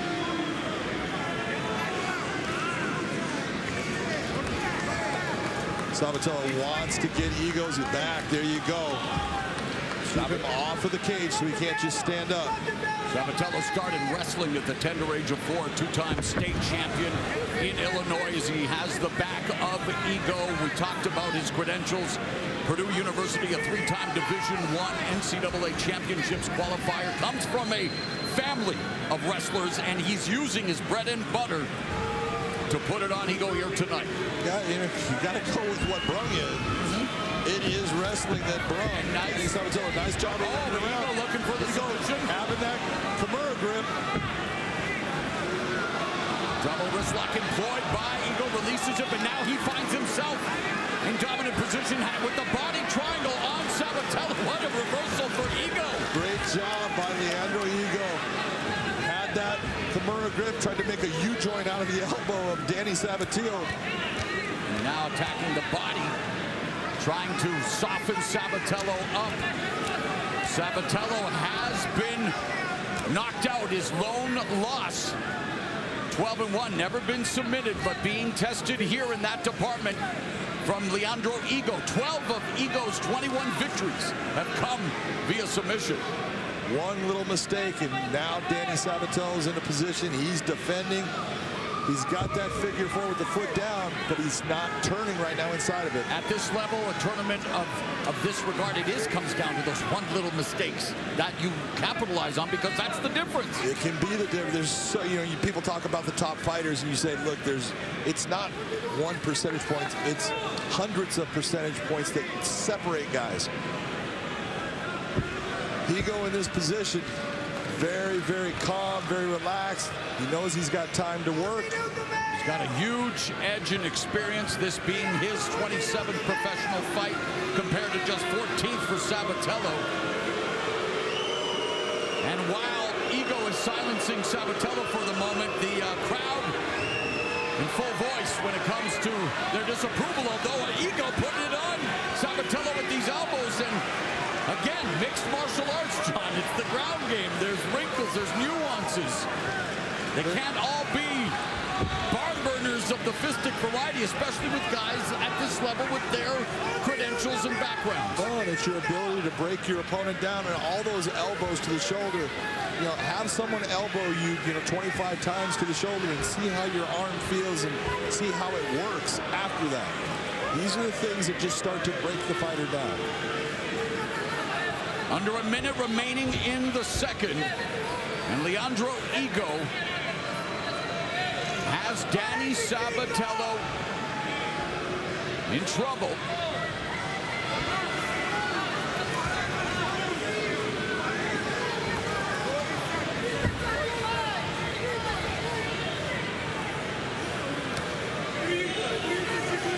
Seconds left. Danny Savatello in a position now. He's just saying, all right, I'm going to give you this round. I understand I'm going to lose it. I'm just going to make sure I don't get finished here. A big turnaround in the striking department where all of a sudden Leandro Ego has now landed 34 total strikes compared to just 16 for Sabatello.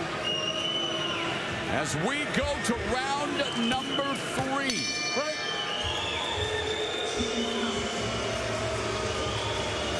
Still to come in the main event, Gegard Mousasi, 36 years of age, fighting at the highest level for nearly 2 decades, on the verge of collecting his 50th victory as the only 2-time Bellator middleweight champion, looks to successfully defend the title in his second reign for the 3rd straight time against undefeated #1 contender Johnny Eblen. That's coming up in the main event for the Bellator Middleweight Championship, an opportunity to challenge for the Bellator Bantamweight belt in the semifinals of the World Grand Prix at stake in this quarterfinal matchup.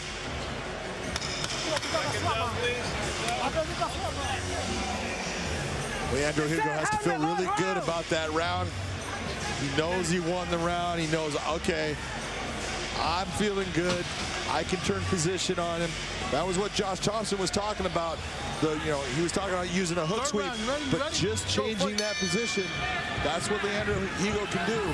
Well, and Ego told us that when he first came to Bellator, everyone thought he was just a striker, and he was actually a jiu-jitsu guy, and he's always aspired to be a well-rounded fighter, and we saw signs of that in the second round. And John, on your unofficial scorecard, you have it even after 10 minutes. I do have it even. Half kicks from Sabatello. Sorry, John, finish your thought. Not enough damage by Ego to give it a 10-8, but definitely wins the round easily, 10-9. Nice combination from Ego. Left hook behind the guard, followed by the right hand, and Sabatello continues to attack with calf kicks. And it was a nice job of Sabatello to hide that kick behind that right hand.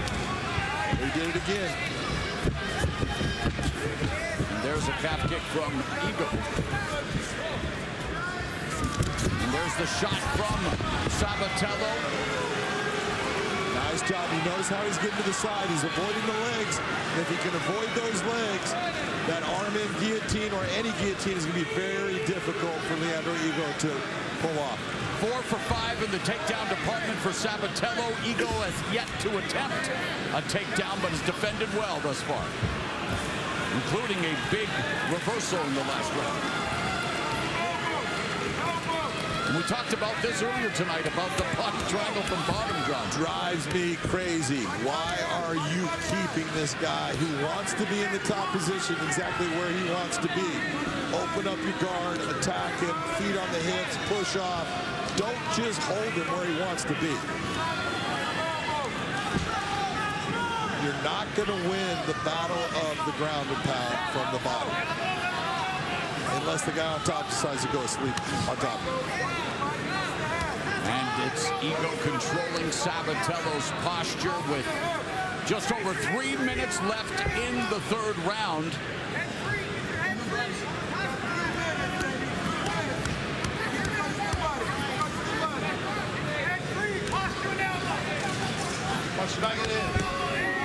Nice right hand by Savatello.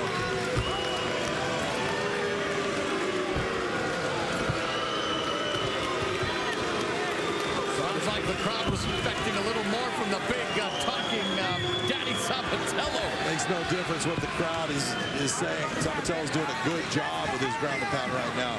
He is being busy, he's being active, and he's landing clean shots.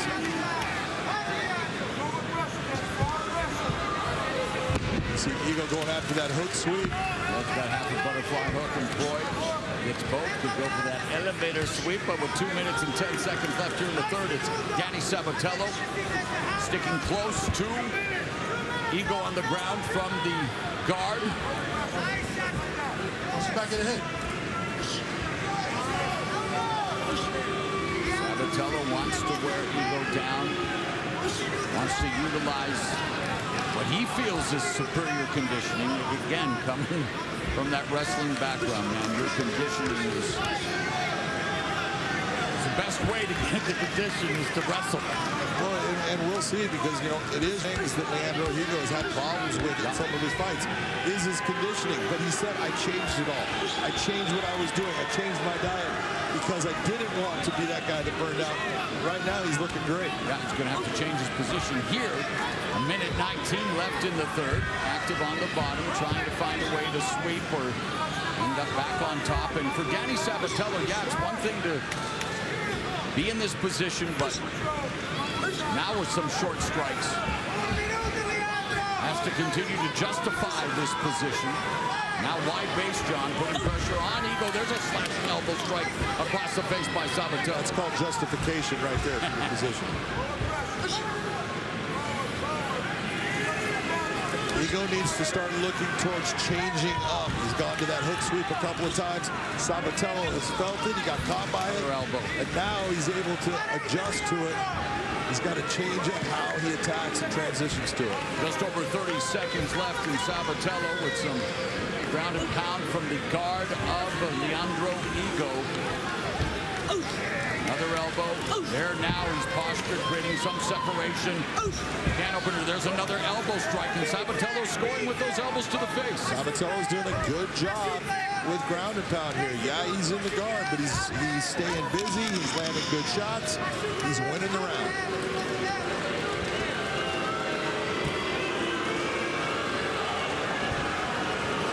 Heading into the fourth round, let's check in with the man who will face the winner in the semifinals, Rafion Superstats. Your thoughts thus far, my man?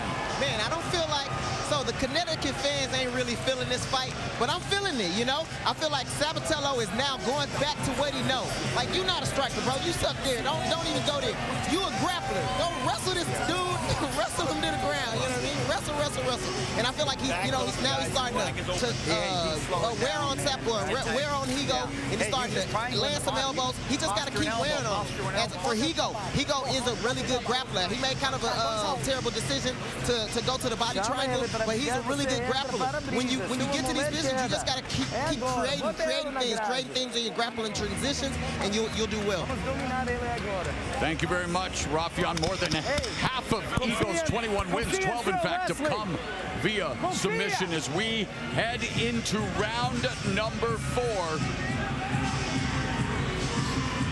of this quarterfinal matchup of the Bellator Bantamweight World Grand Prix. We saw Magomedov become the first person to stop Enrique Varzola with strikes, and he will face Patchy Mix in the semis. But here we go, round number 4. How do you have it after 3 on your unofficial scorecard, John? Unofficially, I have right now Savatello up 2 rounds to 1. So we'll see what happens. He won that last round. Eagle needs to figure out a way to keep himself from being taken down and being on his back. There's the jab by Eagle as Sabatello changed levels, and now Eagle attacking the neck. Yeah, he does not have that right now, though.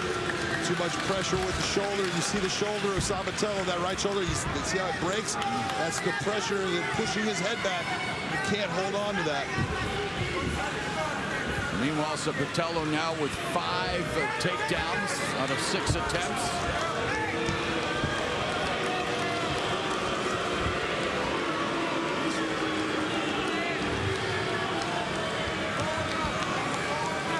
And we talked, you know, Stotts mentioned it, how good Ego is as a grappler, and here wanting to showcase some of his proficiency, his flexibility, but Savatello remains, top position remains in the guard. Ego is good as a grappler, but there's certain basics that you're seeing Danny Sabatello doing. Both hands in, both hands out, trying to keep his hands off of the mat. You see every time he's going for that hook sweep, you see his hips get heavy, his legs go out to create more pressure. You see how his legs go back. He's doing all the things. He's felt it once from Leandro Ego, and then once he's felt it once, he knows, okay, I know what you do, and now I'm going to stop. And the veteran Ego positioning himself, wanting to use the cage, may be able to launch himself to a reversal here, but wide base by the wrestling great Danny Sabatello, lands the right hand and continues with dogged determination, attacks the back. He missed that hook. He tried to get that left leg in for the hook. Then delivers the knee and now gets the hook in.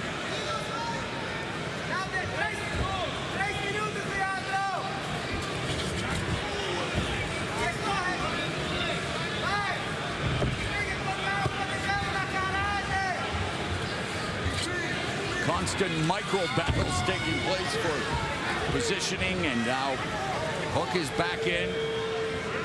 Sabatello from this position, John, of course, just Ego carrying Sabatello's weight. Sabatello looking to physically and mentally break him. That is not an easy thing to do when you've got a guy that understands how to put pressure, and he's riding on your back this way, putting pressure down on you. It wears you out.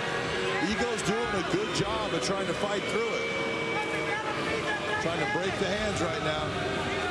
And meanwhile, Sabatello takes him back down, has his back.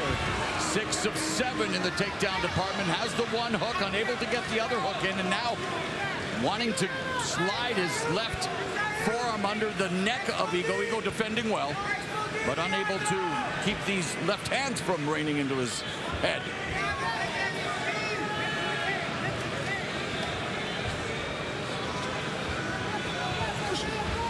Knee to the side by Sabatello. And it's just a matter of time is going by. Ego is unable to be offensive.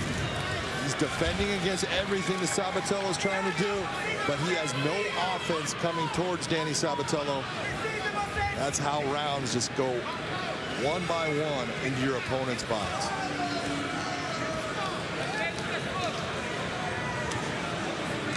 Ego has been submitted once in his career. That was against Darion Caldwell, Bellator 195 back in March 2018 via guillotine choke.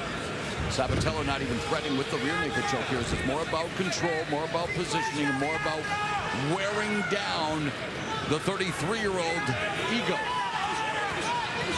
And they're feeding him a steady diet of left hands underneath the armpit. Those are nice shots by Danny Sabatello there. Dan Henderson landed a nice shot like that against a guy named Fedor Emelianenko. 30 seconds left in the fourth. Well, they say the ones that you don't see are the ones that hurt you, and they're not lying. 20 seconds.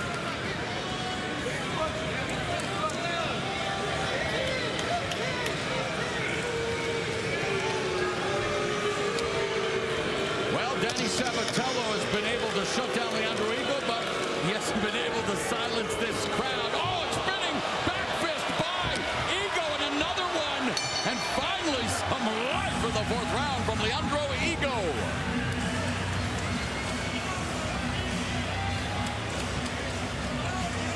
Here comes the end of the round. You see Sabatello. He takes a good shot with the spinning back fist. Not enough to do any damage. He comes right back at him. But it landed, but that's not enough for Ego to take the round.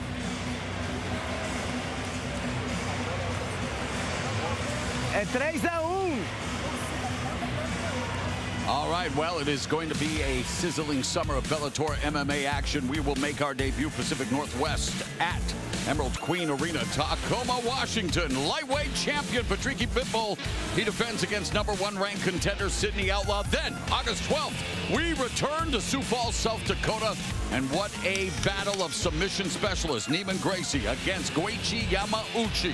And finally, September 23rd, Bellator returns to the 3 Arena in Dublin for what should be a barn burner lightweight bout between Benson Henderson and Ireland's own Peter Queally. That's all coming up Bellator MMA on Showtime. And coming your way right now, the fifth and final round of this quarterfinal matchup in the Bantamweight World Grand Prix between the number 6 ranked Leandro Higo and the number 9 ranked Danny Sabatello.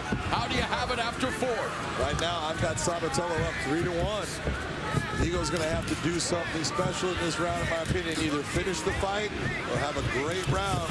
The shot was defended momentarily and maybe running out of some real estate is Sabatello, but he picks Higo up and deposits him back down. Nice job of avoiding that leg, but he's still in a position. Higo's good with that guillotine. Needs to be careful.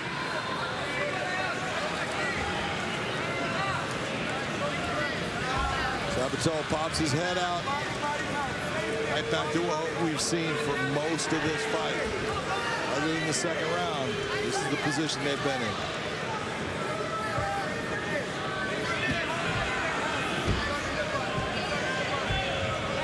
Nine of 12 when it comes to takedowns from the takedown machine at Danny Sabatello. And while it may not be the most aesthetically pleasing for some of the fans here in Connecticut, again, a guy who built his athletic career on following in the family's footsteps of wrestling, was able to morph in a mixed martial artist, and D1 wrestlers have enjoyed great success as mixed martial artists at American Top Team. And Sabatello smothering Higo, and Sabatello controlling Leandro Higo.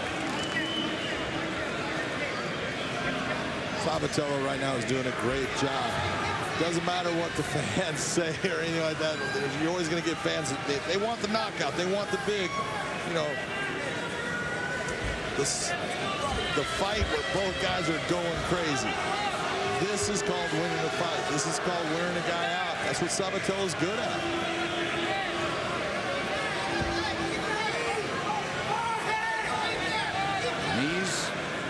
To the left leg of Higo, and really it is incumbent on Leandro Higo trying to turn things around. And although again, he said, you know, when we talk about this, how many times have we seen this? He continues to be taken down, and yes, Higo may be comfortable from his back, but how much more can he take? It's now 10 of 13, and with each and every takedown, you lose that much more energy. Absolutely. You're seeing Sabatello do exactly what you've got to hold your head, shoulder pressure into him, create the pressure where he can't squeeze. Sabatello's doing everything right.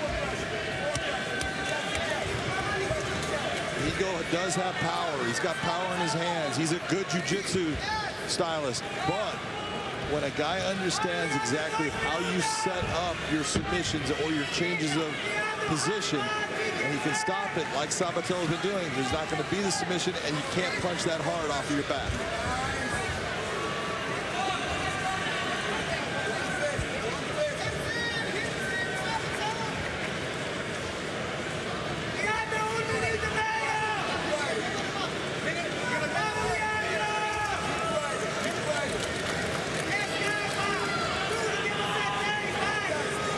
Sabatello's been credited with landing 105 strikes compared to 61 for Higo.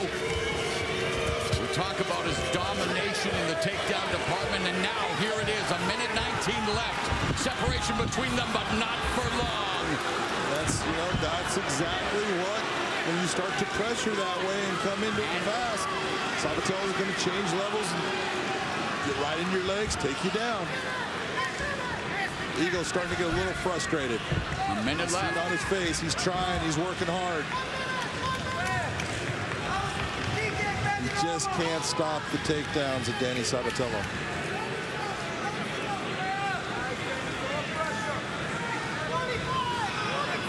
Higo's 3-fight win streak in jeopardy. Danny Sabatello already 2-0 in his burgeoning Bellator MMA career. Made a statement with his mouth, making a statement with his wrestling. 30 seconds left in the fight.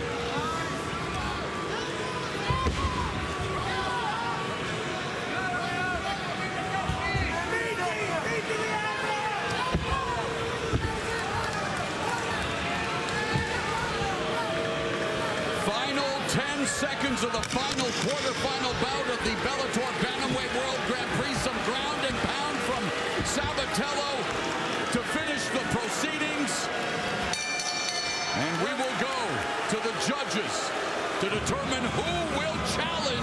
Rafion starts for the interim bantamweight championship, and Danny Sabatello not doing much to endear himself to this Connecticut crowd as they rain down the boos, even though it was Sabatello raining on Ego's parade today.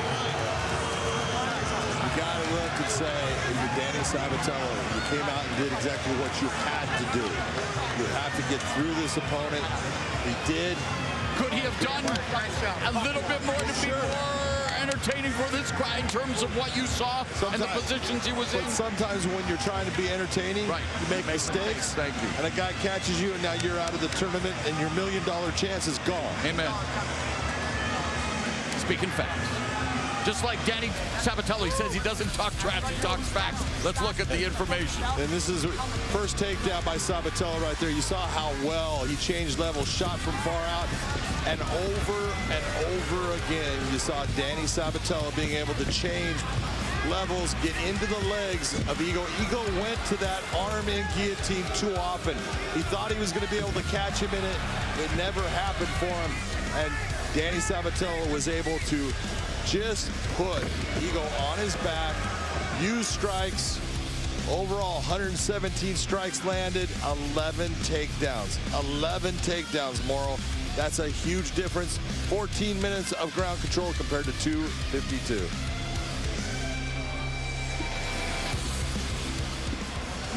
Danny Sabatello, post-fight conversation with Mike Brown, coach at American Top Team, and Sabatello told us he's ready to take over the whole game. He used 11 takedowns to dominate Leandro Ego, and well, let's find out who will advance to the semifinals and an opportunity to become interim Bellator bantamweight champion. Here's Michael C. Williams.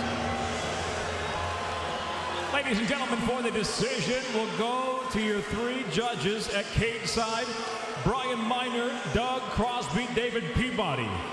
All three scored exactly the same, 49-46 by unanimous decision. He earns his place in the semifinal round of the Bantamweight World Grand Prix. Danny, the Italian gangster, Savatello. Danny Sabatello showing some sportsmanship, going over to Leandro Ego's corner. He landed 11 takedowns. I wonder if the over-under on F-bombs about to be delivered. I think it's 11, Big John. Ladies and gentlemen, I'm here with the winner, Danny Sabatello. Danny, you went out there and you did your type of fight. You made it ugly, you made it grimy. Wrestling was the difference. Yeah, you know what, Big John? I was told if I swore in my post-fight interview, I might get fined, so it's a good thing I don't give a fuck. I just beat an absolute animal, and not one of you are gonna do shit. You wanna do something? Come in here right now and do something. Now that you have the crowd on your side, you had a good fight as far as you were able to stop, except for the second round. He caught you, he got in the top position, you survived all the attempts that he had in trying to choke you, and you learned from that moment on, you kept going back to the same thing. How did you feel as far as the way you were fighting in here?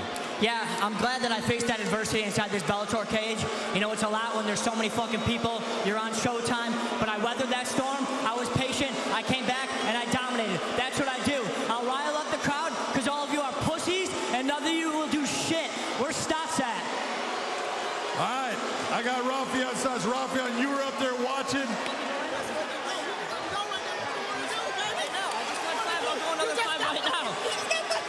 So, Rafion, you were up there watching. What do you think of his performance? He fucking sucked. That shit was terrible. That shit was terrible. God damn. Like, all you can do is wrestle, bro. Oh, my God. Hey, I want to say congratulations to Danny Sabatello because you won yourself an ass whooping. So, congratulations. Congratulations. Ladies and gentlemen, in the semifinals, you will have the Italian gangster, Danny Sabatello, against Rafion Superstats.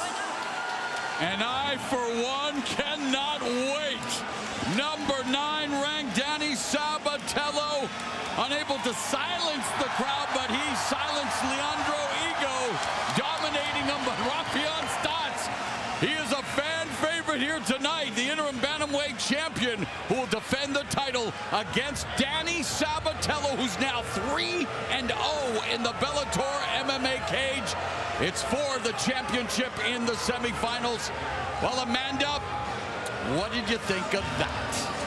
I can't follow that. Like, there is nothing that Josh and I could say that could even remotely be somewhat entertaining compared to what we just saw. The boos continue, by the way, as Danny Sabatello exits the cage there. All right, so here's the thing. The Bellator Bantamweight World Grand Prix, the semifinals, Josh, they are now set.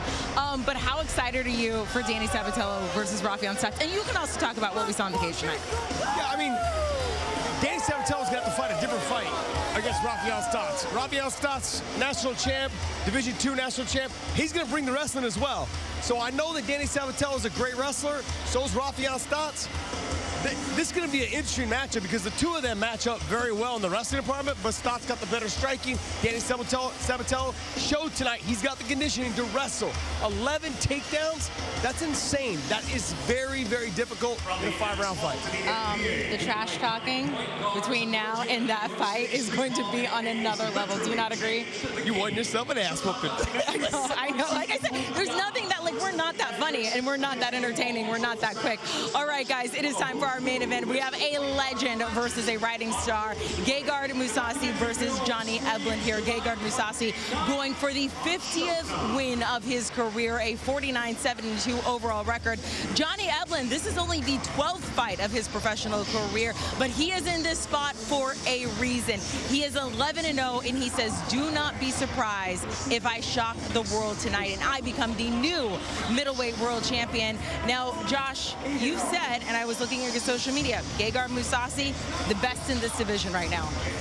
Look, I'm going to get a lot of flack for this, and I don't care. It doesn't bother me. He's fought at heavyweight. He's got wins and submission wins over Mark Hunt in heavyweight division. He was the 205-pound champion, the light heavyweight world champion in Strikeforce. He's beaten so many top-level guys, okay? And now he's a middleweight champion. He has been a champion every place he has gone. He has fought the who's who. He needs fighters to motivate him. So I'm going to continue to say that he is the best middleweight in the world. And the reason I'm going to say that is because he's fought everybody all the way up to heavyweight, and he's got wins over everybody up to heavyweight. Well, it's interesting you mentioned the motivation. Let's talk about that here in a second. But it is time for John and Josh to go toe-to-toe and weigh on what they think about each fighter in our main event tonight. Now, Josh, I'm going to start with you and Johnny Eblen. Hopefully, he's motivating Gegard Mousasi. Look, Gegard Mousasi, he says, I'm the human cheat code. He is absolutely that. He is a wrestler who has fallen in love with the stand-up. Josh, what do you want to see from Johnny Eblen tonight? He had better written some code, though, that can decipher what goes on, okay, with Gegard Mousasi in that cage, John.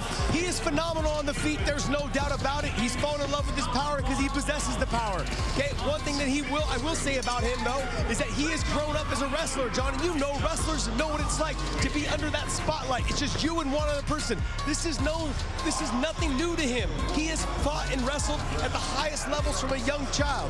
He knows what to expect when he gets in there, John. I'm expecting him to go out there and have a great performance, but it comes down to the championship rounds, John, and that's what I believe. How does he perform in those later rounds? Because Gegard is one of the most relaxed fighters in the world. Josh, I absolutely agree with you. I think you're right, and that Johnny Eblen has everything that it takes to be the champion. His hands have gotten very good. His tutelage in the stand-up, he's gotten better and better with each fight. He's more confident in each fight with his stand-up. But can he do it for 5 rounds against someone like Mousasi? That's the real question. Can he? I'm not too sure that he can. John, he's fallen in love with his stand-up, so he's got to be cautious with that tonight. No doubt about it. He's using those to set up his takedowns. He cannot stand too long. I'm not saying he needs to be forced to do it, but he needs to make sure that he's using that stand-up to close the distance for his takedown. If he doesn't use the stand-up to close the distance, he's in trouble. John, let's talk about Gegard Mousasi. Look, we asked him if he cares that this could be his 50th win. I mean, he's so casual. He said nope. Josh talked about how he needs to be motivated in this fight, and you have said, look, a motivated Mousasi is a very dangerous one. Is he motivated enough going into tonight? Gegard Mousasi is a special athlete. This is a guy that has fought the who's who of MMA, but he does things so subtly. Take a look at the feints here. Just watch the twitch of the hip. He makes his opponent be less offensive just by his feints, and then he's got power. He just hurts him with the right hand and then goes after his opponent. Not crazy, all under control, and just lights them up. He is a monster when he gets in the top position. He does damage to everyone. Everyone thinks that I can survive there. None of them do. He goes from a position, we'll talk right here. This is the guard. He then goes some shots, opens the guard, slices into half guard, decides, you know what? I think I'm gonna move this from half guard. I'll just go all the way to a full mount, and when I go to full mount, now I'm gonna beat you into the canvas.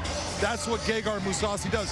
When people get underneath Gegard Mousasi, they usually don't finish the round. All of those things that you said, you're absolutely correct, but I'm gonna go the other direction. Scott Coker knows that he is the best middleweight in the world, so guess what he did? He signed him to an extremely lucrative contract, and it's funny how money motivates people, because we have seen a different Gegard Mousasi since getting those big-time paychecks, and that's why we're seeing this person now, just coming out, dispatching all these guys quickly, and look for him to continue on that streak tonight.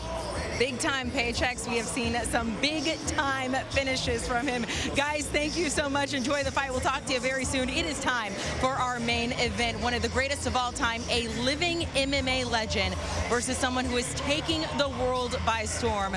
Johnny Eblen told us this week, I want to be the best, so I had to train with the best.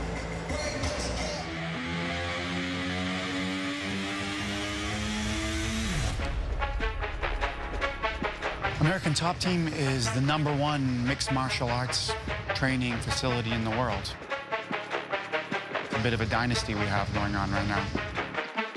Many, many world champion, top 10, world-class ranked fighters at every weight, male and female. This is top of the food chain, as good as it gets.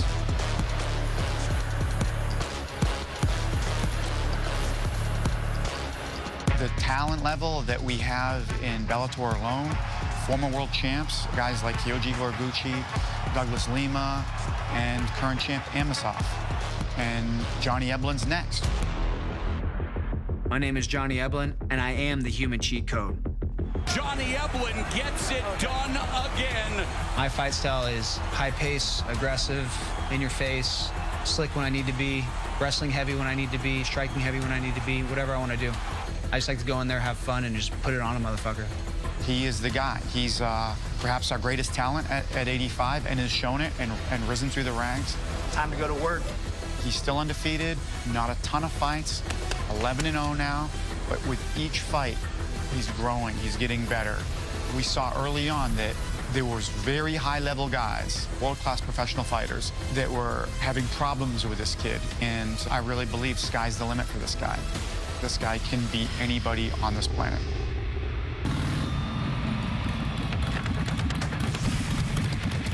Being a part of American Top Team is amazing. Great gym, great coaches, great training partners. When I show up to ATT every day, looking up at the walls, the pictures, at the trophy case, it really inspires me to push every day and really get after it, because I know I'm up next to be that guy that brings back the belt. Johnny Eblen right here. Saving me a spot right there. Yeah, it's a fucking big fight, but I don't necessarily like to think of it like that. I train for every fight like it's a world title fight, so this is literally nothing new to me. I just know the stakes are a little bit higher because of who I'm fighting. Mousasi! A dream to strike force to Bellator MMA. Mousasi can once again call himself champion. His stand-up is great. His ground is great. He can fight with anybody, anywhere. I'm at my best ever. Physically, I'm telling you, I'm the best middleweight. I never said that because I never believed it. But from now on, you better believe it. He is the best. Make no mistake. Gegard Mousasi. Another young guy coming up named Johnny Eblen. What are your thoughts on him? Don't know him. Don't know him. He's a wrestler? He's got some good knockouts. Oh, yeah, but yeah, against who? I know Gegard was asked who I was, and he had no idea. Trust me, he knows who I am now. I just feel like I'm a huge underdog, and people don't really know who I am, and they don't really know what I'm capable of, but I know what I'm capable of. Obviously, I have a ton of respect for Gegard. He's not a six-time world champion for nothing, but Johnny's the guy. He's the guy to take that throne. The mission is simple. Beat a legend in the sport, take the belt, and walk through the doors of an American top team as their next world champion.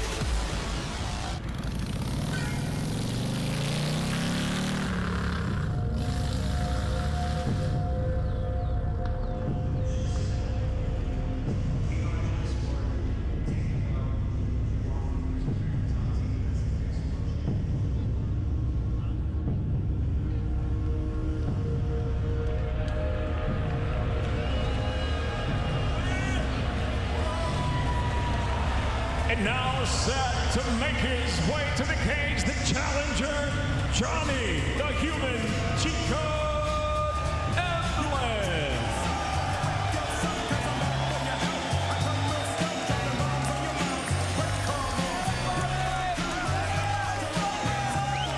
Johnny Eblen adding a little salt and pepper to the proceedings. The 30-year-old, a fan favorite here in Connecticut. He is soaking it up. Here it is. His opportunity to indeed shock the world and knock off one of the greatest fighters to step foot in a ring or cage. Johnny Eblen, 11-0, including 7-0 here in Bellator MMA. And a guy who was a wrestling standout at the University of Missouri, a program that's produced such talents as people who became champions in MMA. Ben Askren, Tyron Woodley, and Michael Chandler. And now at ATT, he trains with the likes of Alexander Shomley, Danny Savatello, and Sabaho Mousasi, all three of whom were victorious here tonight. He is hoping to, well, complete a banner night for ATT. Well, it's been a banner night for ATT, but you take a look at Johnny Eblen. What he needs to do in this fight is use your hands to set up the takedowns. Don't do as Josh Thompson says, raw dog it. Don't you shoot that from the outside. That will not work against Gegard Mousasi. You can blame your coach for that. Damage him on the ground. If you get Gegard down there, you cannot just hold him. You've got to do damage. You've got to slow him down. You've got to make him pay. His 7-fight Bellator winning streak at middleweight, the longest active streak in the division, coming off his biggest win ever over John Salter, who had previously been stopped by Mousasi when Mousasi began his second reign. Mousasi, the only two-time Bellator middleweight champ.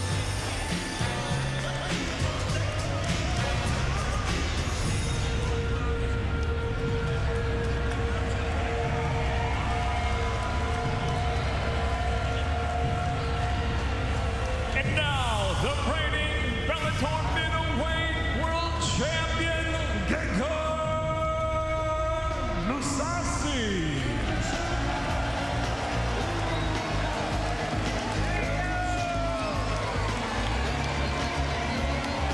The 36-year-old Gegard Mousasi making the walk for the 59th time. Yes, 59th time. That's not including boxing or kickboxing. Strictly mixed martial arts, on the verge of an incredible 50th career victory. And yeah, you remain as unbiased as you can, but I was introduced to Gegard Mousasi back in Pride 19 years ago. Went 2-1, including a victory over the inaugural Bellator middleweight champion Hector Lombard. How can you not be in awe of what Gegard Mousasi continues to accomplish? That's the thing that's amazing. After basically 20 years in the sport, he's still fighting the very best people out there and walking through them. He is an amazing fighter. Gegard, for this, needs to feint to create the hesitation with Johnny. Get Johnny guessing. If he gets Johnny guessing, it's going to slow down all of his offense. Stick to the jab all night long. Gegard's got a very fast and powerful jab. That jab will set up the rest of your offense. Mousasi said, and I quote, "Maybe I'm too confident, but I think he's in for a world of hurt. Even though the name of my opponent not very well known, it's going to look good if I take care of him quickly." quickly. I want a dominant win and a finish. He has scored back-to-back knockout wins during this, his second reign as champion in Bellator MMA. The tale of the tape for tonight's main event. You got to look, if you're going to go to anything here, take a look at ththese records. 49-7-2. This is his 59th fight, like you're saying. That's amazing. He is fighting at this level with that many fights. 11-0. Johnny Eblen has been perfect. Can he keep it that way? A big step up in class for Johnny Eblen, and class will soon be in session. Here's Michael C. Williams. Bellator MMA live on Showtime from Mohegan Sun Arena. The time has come for the main event of the evening. 5-minute rounds for the Bellator Middleweight World Championship. Sanctioned by the Mohegan Tribe Department of Athletic Regulation Chairman James Gessner, President of Sports and Entertainment Mr. Tom Cantone, Chief of Mohegan Tribe Lynn Malerva, and supervising at cage side Director Mike Mazzulli. And now, first introducing the blue corner.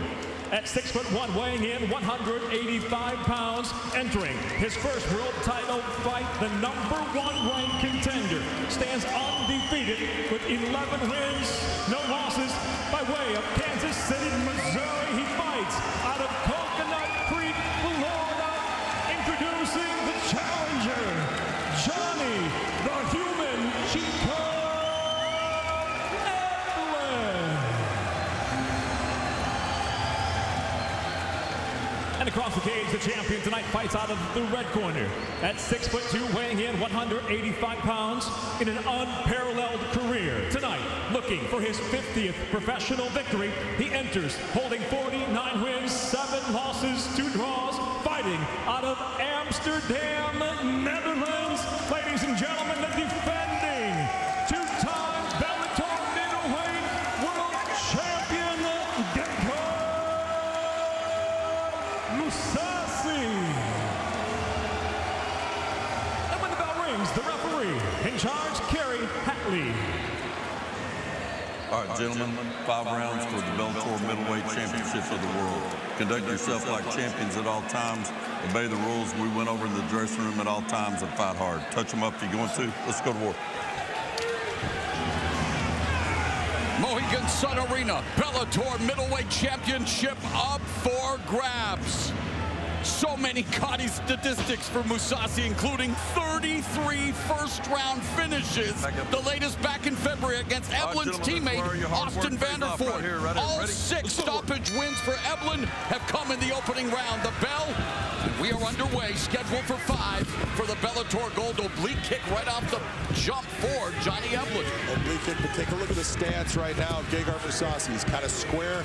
That's because he knows Eblen is a good wrestler, and he's going to give a little bit in the stand-up as far as opportunities for Johnny to try to connect, because he believes he's that much better so he can stop the takedowns. There's something to say about being calm and composed at the highest level of MMA. 2 of the all-time greats, Fedor Emelianenko and now Gegard Mousasi. They definitely do not like, they have great poker face. Oh my God, the first time that I refereed Gegard Mousasi, he was fighting for the championship, and during the entire fight, which didn't last that long, his heart rate never went above 70. He was amazing to me. I was like, is this guy gonna fall asleep?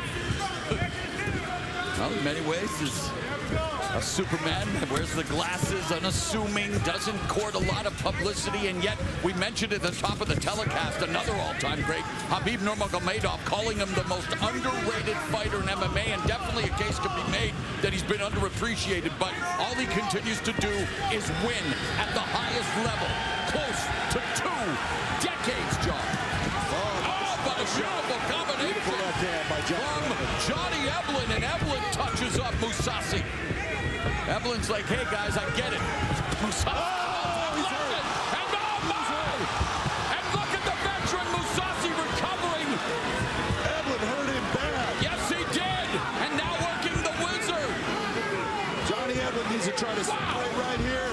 He's still hurt. There is no doubt that Gegard Mousasi got rocked. And that's what Austin Vanderford tried to do in the opening round of his title defense. But Johnny Eblen said, hey, when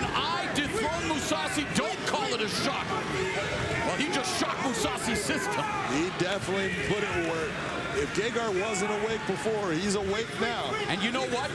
Mousasi has only been knocked out once. And that was against Uriah Hall, which he avenged. But my, oh my, adversity for the champion here in round one. But again, look at his countenance, John. And this is the part where to go back to the keys to victory. In this position now, Johnny Eblin needs to do damage. If there's something that we talked about at the beginning of the show is Gegard Mousasi does not get damaged in just about any fight. He remains calm under fire, although now Eblin taking his back. So Eblin, the underdog, coming in, looking to keep Mousasi from the golden milestone in what he hopes will be a golden night for American top teams. Couldn't ask for a better start for the challenger. Nice job. Down as Mousasi's looking for the Kimura. Eblin doing a nice job getting his feet. It was a little bit difficult for him to get him up, so he couldn't drag his feet. Johnny holding on to that. Nice ride, just taking his time. Not trying to get crazy. He knows he hurt him. He doesn't want to get crazy and lose his position or lose what he has accomplished so far in this round. Evelyn says he has the tank, the best skill set to take out Mousasi. He grants it that Mousasi has maybe a higher fight IQ, but Evelyn says he's younger, more athletic, and he thinks he has a better gas tank, and he's definitely putting the pressure on. But look at Mousasi, the reversal by the champion, and he snatches the neck of Evelyn. And now an exchange incredible. I was going to say, Evelyn is losing this position. You have to realize when you're losing it, don't try to stick with it.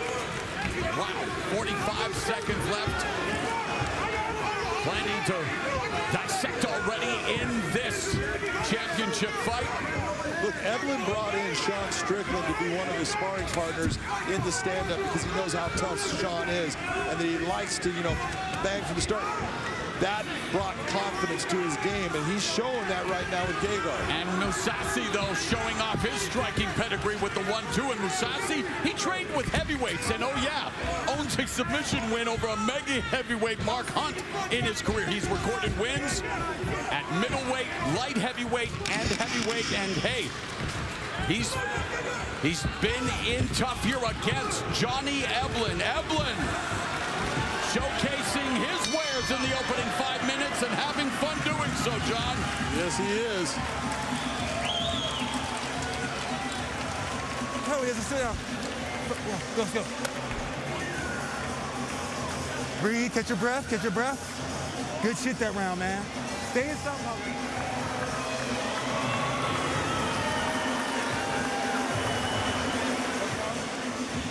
This is the first shot right here. That beautiful left hand. Gegard felt that. There's no doubt that gave him a buzz. And then here comes the big right. This is the one. It was almost a forearm shiver that landed across his jaw. Watch how fast this comes. Bip. Nice job by Johnny Eblin, but Gegard able to get in, and that's amazing that he's able to survive that kind of reaction and get right in on the takedown, which gave him time. And there is Mike Brown on the left, King Mo on the right. King Mo with 6-0. Huge underdog 12 years ago when he challenged Mousasi for the Strikeforce light heavyweight title. Took Mousasi down 11 times. Well, Mousasi went back to the drawing board. It's become one of the best at defending the takedown. But, hey, he went down courtesy of the power of Eblin in that first 5 minutes. Well, he did. That's a great first round for Johnny Eblin. Enough to give him the round, John? Oh, absolutely. Johnny Eblin takes that round 10-9. Gotta ask these days with judging. You never know, my man. And there's a sharp jab by Mousasi. That jab is what Mousasi really needs to start to rely on. But there's that left hand again for Eblin.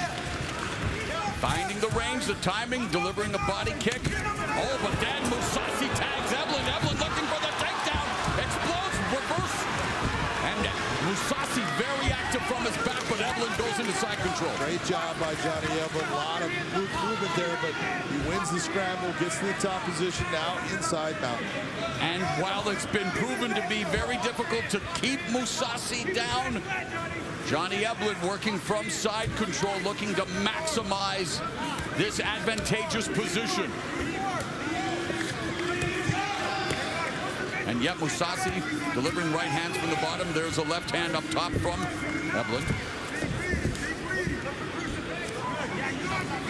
One thing's for sure, Mousasi will not willingly accept this position, John. No, but this is, in my opinion, against Gegard, this is a really solid position.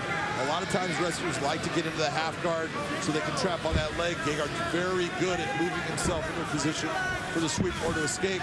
He's got a lot of movement to get through from that side control position.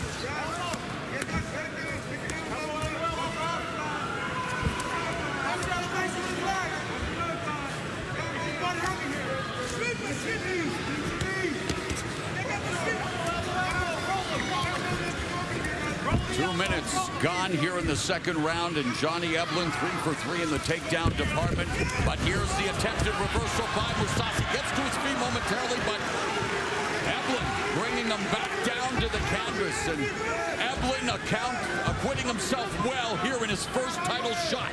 Mousasi had that. That was a beautiful hook sweep that he got to get himself in a position to get back to his feet. Eblen right away just driving into him, still in a position where he has his hands around him.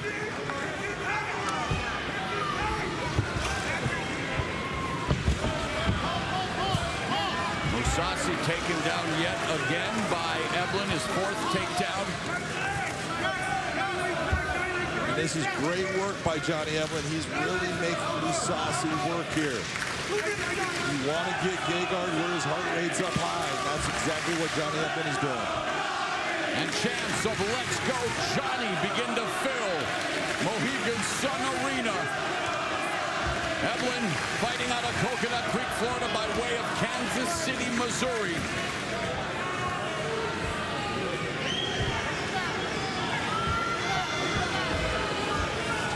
Minute 45 left, and Gegard Mousasi gets back to his feet while Eblen tries to keep him along the fence, and on the break, Eblen delivers an elbow strike. That's a nice job by Johnny Eblen on the exit. If you're going to, need that separation, make him pay one last time.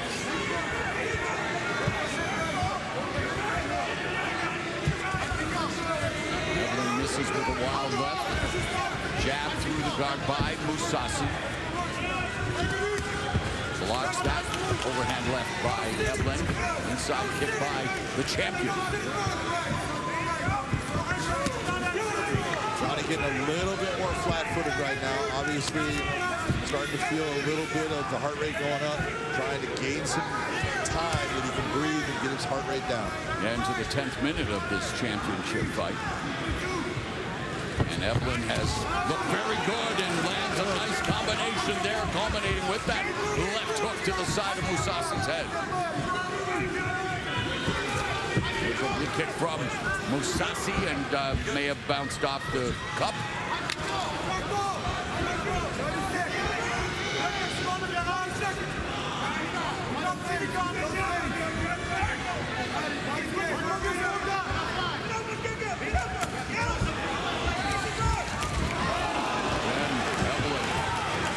Combination, final 15 seconds of the second round, and the game plan being put together by Eblen, and the move at American top team delivering dividends through 2 rounds of action here. Absolutely.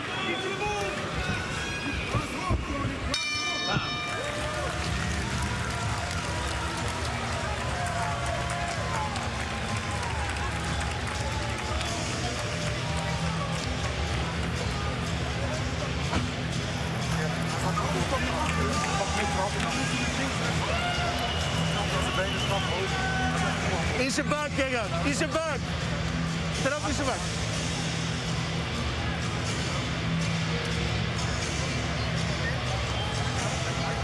You know, Mousasi pointed out that while Eblen has been impressed, he hasn't faced the rigors of a 5-round title fight, and we'll wait to see if it gets into those championship rounds what happens. You know what I'm saying? Then move out the way. Well, where it was coming. This is all those elements that experience will do. Evelyn changing levels, driving in to Gegard. Beautiful takedown by Johnny Eblin. Kick up the middle. Back, no clubbing right hand, didn't do any kind of damage, but that separation gave Johnny Eblin a little bit of time. I thought Johnny Eblin overall, he's fought a very smart and really mature fight. His fight IQ is up there. He's showing that. I have him up 2 rounds to none. Third round. Exchange of kicks.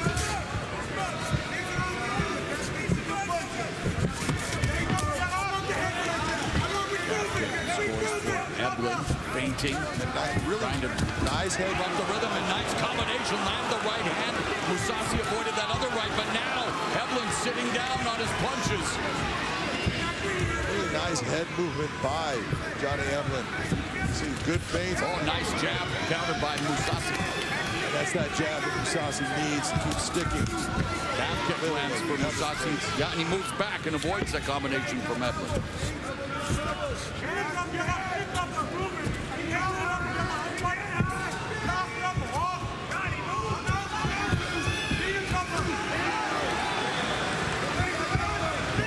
Mousasi on the fence, sidesteps that. Eblin from southpaw.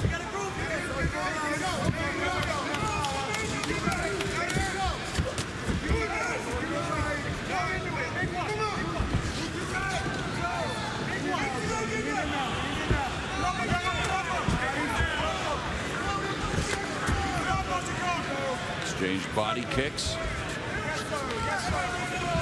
Mousasi seemingly wanting to continue to collect the data. And again, he saw it in the feature, didn't know allegedly who Johnny Eblen is. Well, he's definitely beginning. He knows who he is very well through the first 2 rounds, and yet never showing any panic.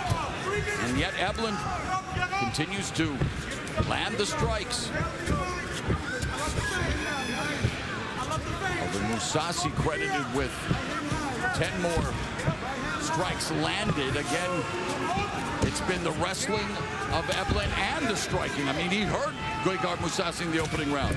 I'll say that Gegard has landed more strikes, but Johnny Eblin has landed the more powerful strikes throughout this. And there's that overhand right that landed. Midway through the round in this championship fight, again, the sharpshooting jab of Mousasi, but no follow-up. It's all single shots. Exactly. And that right now is because he's worried about the wrestling and being taken down. Johnny Eblin has been successful with so far. Now Mousasi pumps the jab. Eblin fainting. Wanting to get Mousasi to bite, and then scores with a lead right. Well, look at the difference right now. At least Johnny Eblin, most of the time, he's moving his head. He's giving a little bit of movement, just like you see right there. Gegard Mousasi's head's right on the center line. Yes, it is. And he just ate that body kick to the liver by the southpaw stance of Johnny Eblin. Another oblique kick from Mousasi. The jab was parried by Eblin, and again, John finding a home for that right hand. And another right hand lands for Eblin to the face of the Bellator middleweight champion.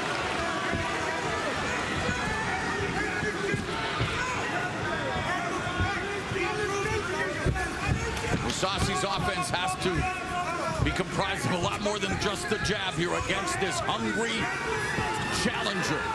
Johnny Eblin, just 6 years younger than Mousasi at 30, but a huge disadvantage in experience, a major step up, and so far, he has proven that, yeah, he belongs in this championship fight as the #1 contender. Final minute of the round.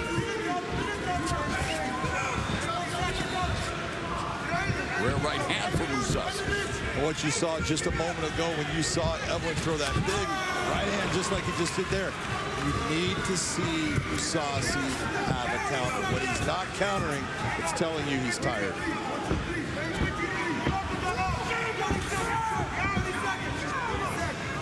Take a look at Mousasi right now. His mouth is open. He's breathing through his mouth, which means he's at an oxygen deficit right now.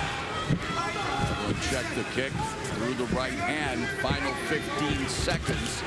Another strong round for the challenger, Johnny Eblen. As we head into the championship round.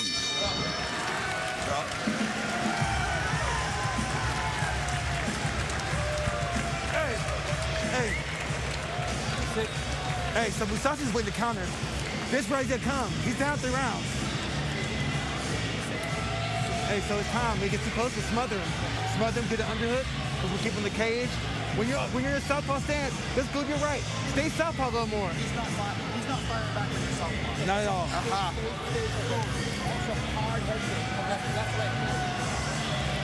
Je gaat wachten te veel. Je wacht te veel.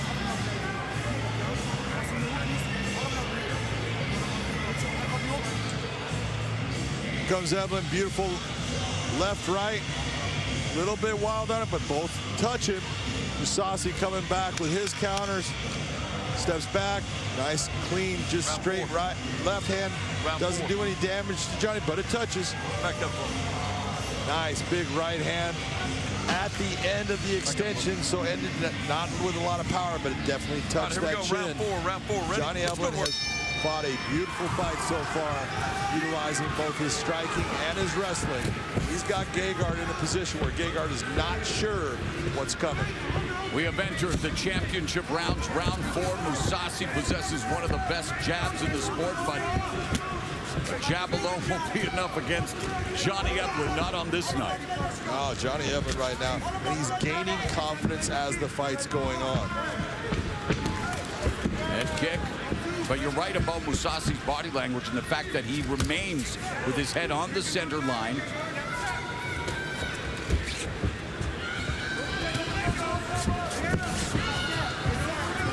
See right there, normally you're seeing a good counter from Mousasi. It's almost like he's a little tired and he's just unable to get it off. Nice job by Johnny Eblen.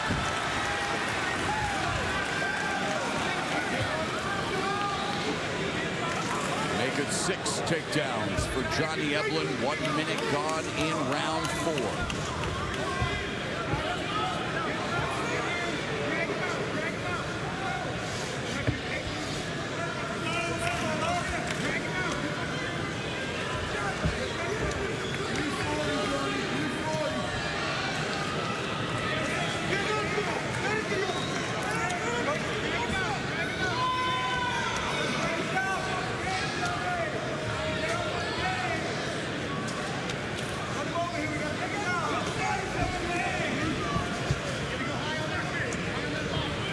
Gegard Mousasi, most of the time, able to get to the top position against all of his opponents. Has not found that once in this fight. Again, finds himself with his back against the cage. Johnny Eblen putting a lot of pressure on him. Not a lot of damage, but time is just clicking by. And he's having to carry Johnny Eblen's weight. Getting more and more tired. Eblen. That's a hook in with, as Mousasi's back, he has 1 guillotine choke, the lone submission victory for Johnny Eblen. As Mousasi finds himself in rough waters against the #1 contender. Eblen needs to be very careful of not allowing Mousasi to turn inside. Mousasi back control has been submitted 3 times, never via rear naked choke.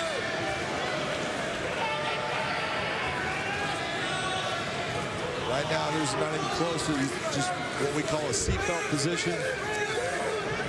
Controlling the position with Mousasi. There's no danger right now to a submission. That can always change.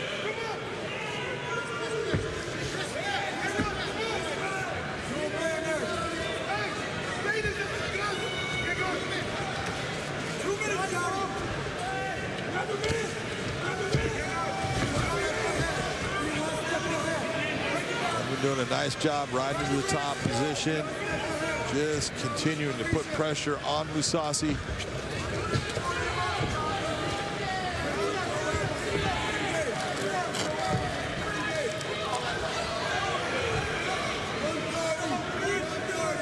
Mousasi trying to bring the knee up.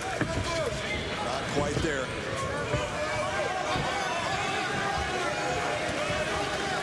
Mousasi walking down. Evelyn now delivers the body kick, but just single shots. There's that jab that misses. Evelyn looking to parry the jab. And again, chance of let's go Johnny. Heading into the final minute of the 4th round. Evelyn secures another takedown. Make that 7 in the final minute of this penultimate round.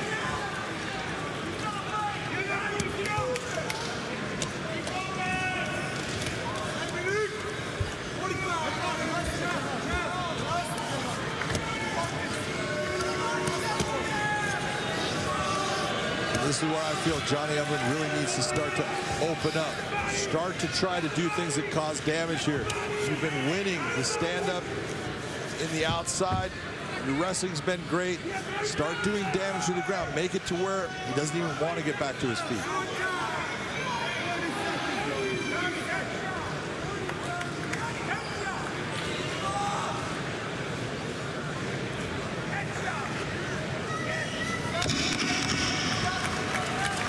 Are we on the verge of a major upset for the middleweight championship? Johnny Eblin bringing the fight to the champion Mousasi, heading into the 5th and final round. And while we are watching the middleweight championship on Friday, July 22nd, you'll get to see lightweight champion Patricky Pitbull defend the title against #1 ranked contender Sydney Outlaw. Bellator MMA making his Pacific Northwest debut in Tacoma, Washington. Don't miss it, Friday, July 22nd, only on Showtime.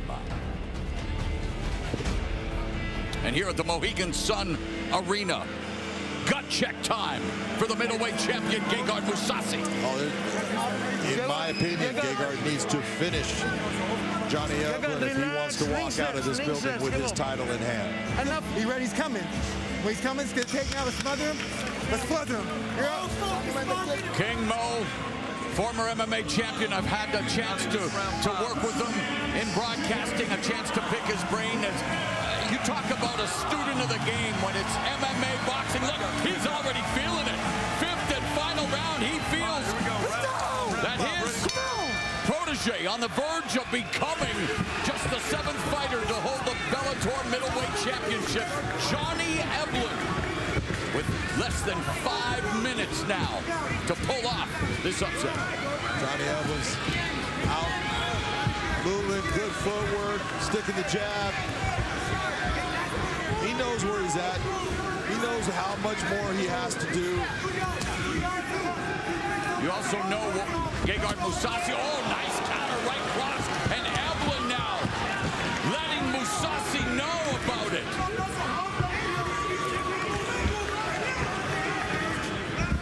What do you make of Gegard Mousasi tonight? Not taking anything away from Johnny Eblin, because it's been Johnny Eblin's night, and that's been the case. But anything that you can point out that might lead to even more insight as to what has not been a great night for Gegard Mousasi at all?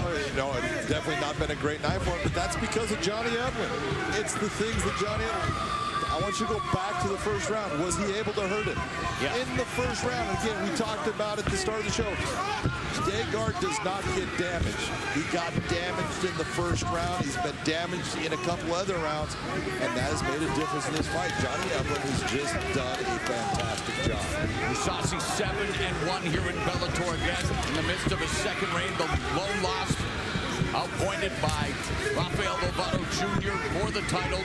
Lovato Jr. forced to relinquish the title and retire from the sport. And now it's Johnny Eblin How impressed have you been with his striking? I mean, super impressed. I've been saying for a while, his striking is getting better and better. He's more confident in his hands. He's more confident in this fight than I've seen him in any fight. Obviously, he put in the work that he needed. He went the rounds with the guys that were pushing him and making him better, and it's all paying off tonight. Another takedown attempt pays off for the challenger.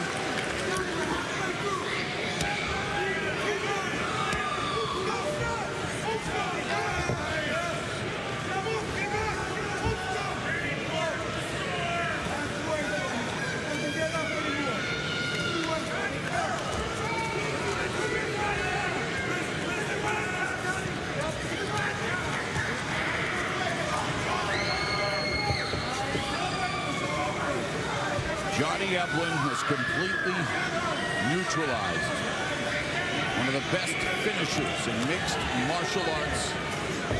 We have sung his praises, rightfully so, throughout the night, but Johnny Eblen earning the praise.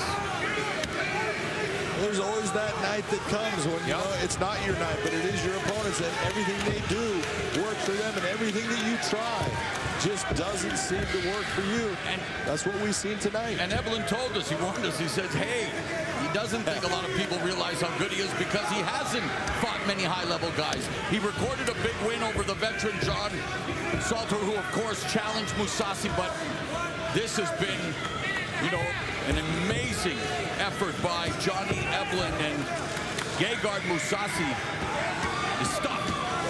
He is stuck, you know, and this is why everyone gets into MMA math, and we try to tell you, look, you can't use MMA math. Styles make fights.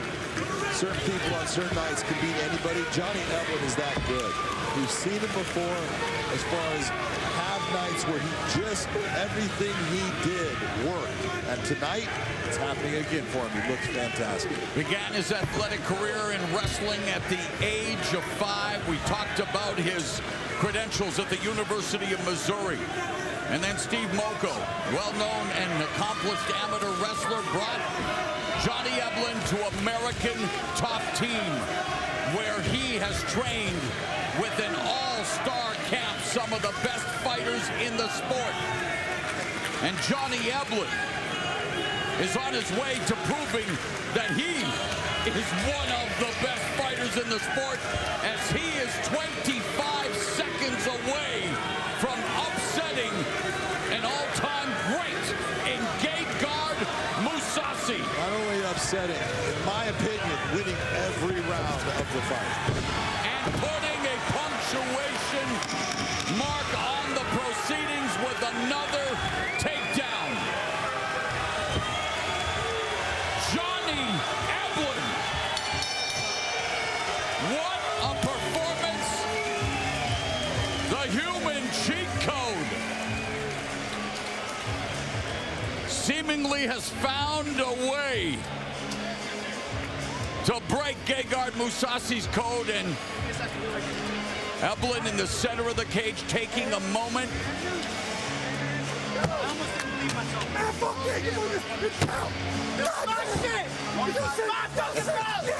King Mo, who again, we talked about it, he defeated Gegard Mousasi back in the day. I'm sure he's probably even more happier for Johnny Eblen and what you got that right. He has accomplished here tonight in just his 12th professional fight. Well, if you go back to it, King Mo, when Johnny Eblen first came to Bellator, King Mo came and talked to us. He said, this kid's special. I'm telling you, he's going to be a champ.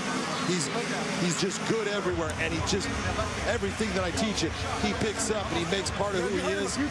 Obviously, that's all true.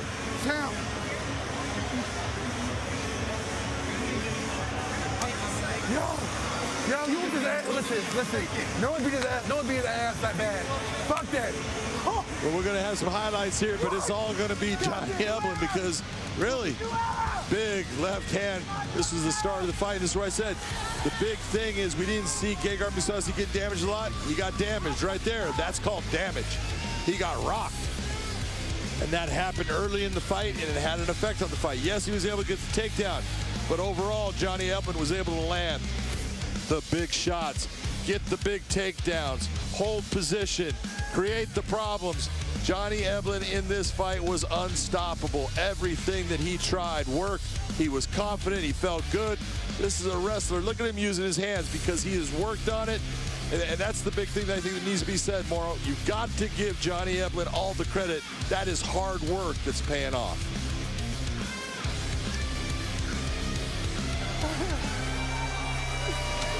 And no! Mo. And no! Hey, he's letting it be known.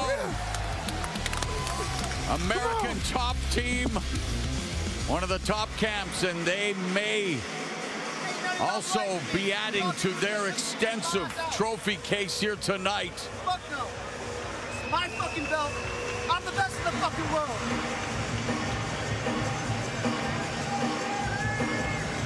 With the official decision, here is Michael C. Williams. Biggest upset in history might have. Ladies and gentlemen, having gone the distance in tonight's world title fight, we go now to your three judges at cage side: Brian Miner, Marcel Varela, David Peabody. All see it exactly the same at 50-45 for the winner by unanimous decision. And now the new Bellator middleweight world champion, Johnny the Human Chico Eblen. Gracious in defeat, the class act that is Gegard Mousasi, but wow! A clean sweep on the judges' scorecards, and Johnny Eblen has a big reason to celebrate. He is the new Bellator middleweight champion. Let's go to Big John McCarthy. I don't know. When you and Josh were talking about me, you didn't seem like you believed in me. Ladies and gentlemen, I am here with the new middleweight champion of the world, Johnny Eblen. How does it feel wearing that around your waist? It feels right. This whole week felt right. I didn't feel like anything was bigger than me. I just felt like I was in the right place the whole time. This feels right. I don't know what I'm doing right, but God damn it, this feels good. It should feel good. You put in the hard work through those coaches over there, Mike Brown, Mo Law. Shout out to Functional Patterns and American Top Team and all my sponsors. Hey, without FP and without American Top Team, I would not be here right now. Shout out Nadia Aguilar, Pablo Martin, Johnny Nielsen, and my corner, Dustin Poirier, fucking Tiago, Mo, Mike, my manager, Brian Butler. You all believed in me, and this is what got me here. Let's talk about Dan Lambert, shout out, dog. You have the best gym in the world. You make it hard to leave. Thank you.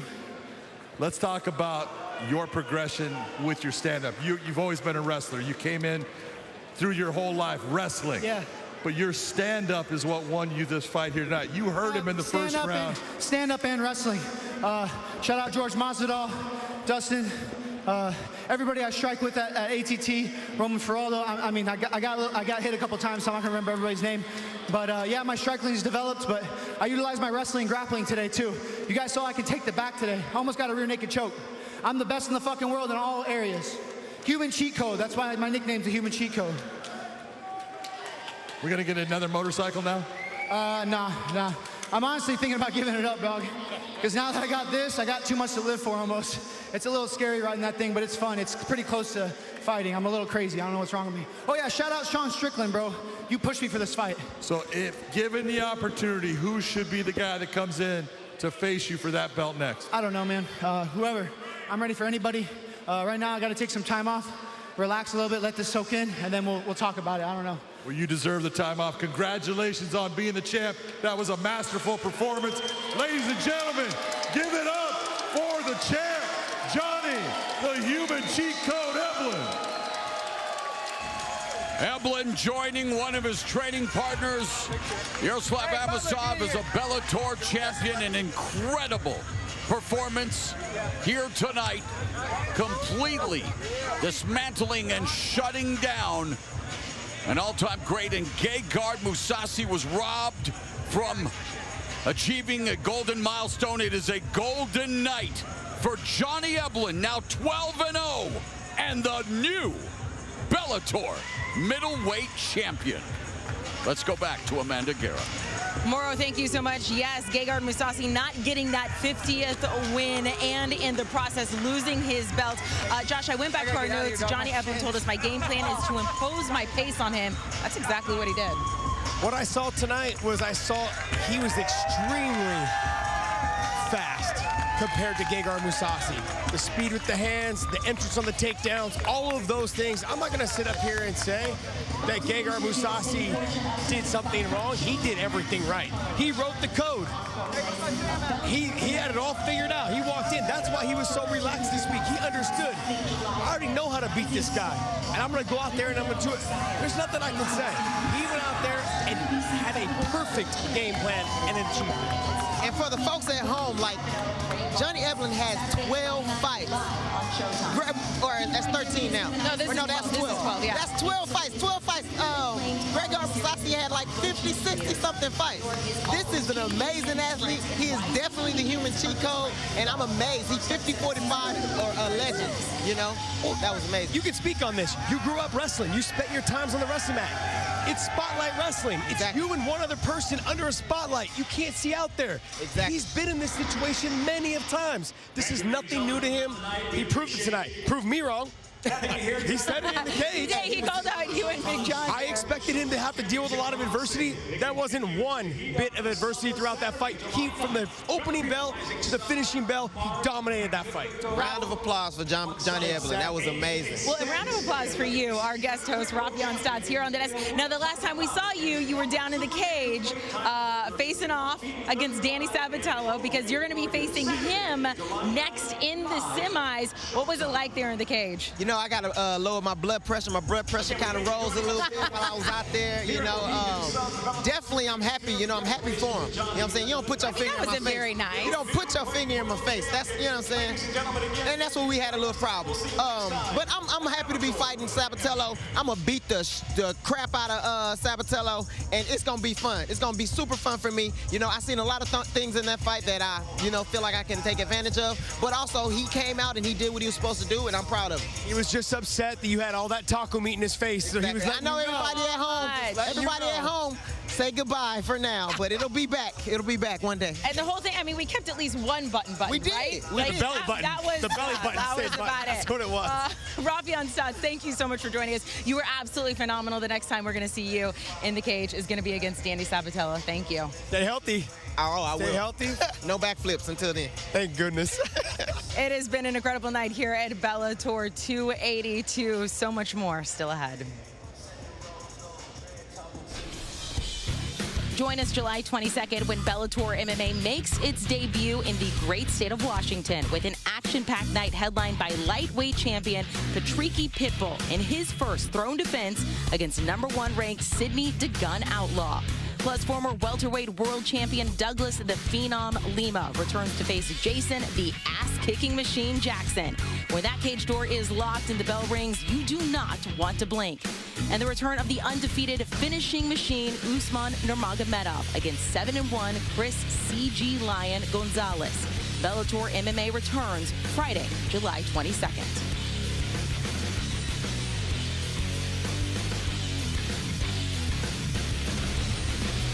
Thank you so much for joining us here at Bellator 282. Our return to Mohegan Sun, an absolutely incredible night. First fight of the night, hometown favorite Brennan Ward in his second fight back in the cage versus Cassius Kane. Ward with the big hits from the start, finished it. TKO in the second. Ward saying, I will prove I am one of the best. Then in the quarterfinals of the Bantamweight World Grand Prix, Magametta versus Barzola. What a fight, a back and forth brawl. It went nearly the distance, but in the fourth round, Magametto submitting El Fuerte for the first time in his career. The next and final fight of the quarterfinals, Danny Sabatello knew his trash talking meant nothing if he couldn't get the win against Leandro Higo. The fight playing out on the ground. The fans wanted more, but Danny gave him the win in the end. And in our main event, the champ, the legendary Gegard Mousasi, going for his 50th win against Johnny Eblen. Eblen only 11 professional fights coming into the night. He defeated the champ. And there is a new king of the middleweight division.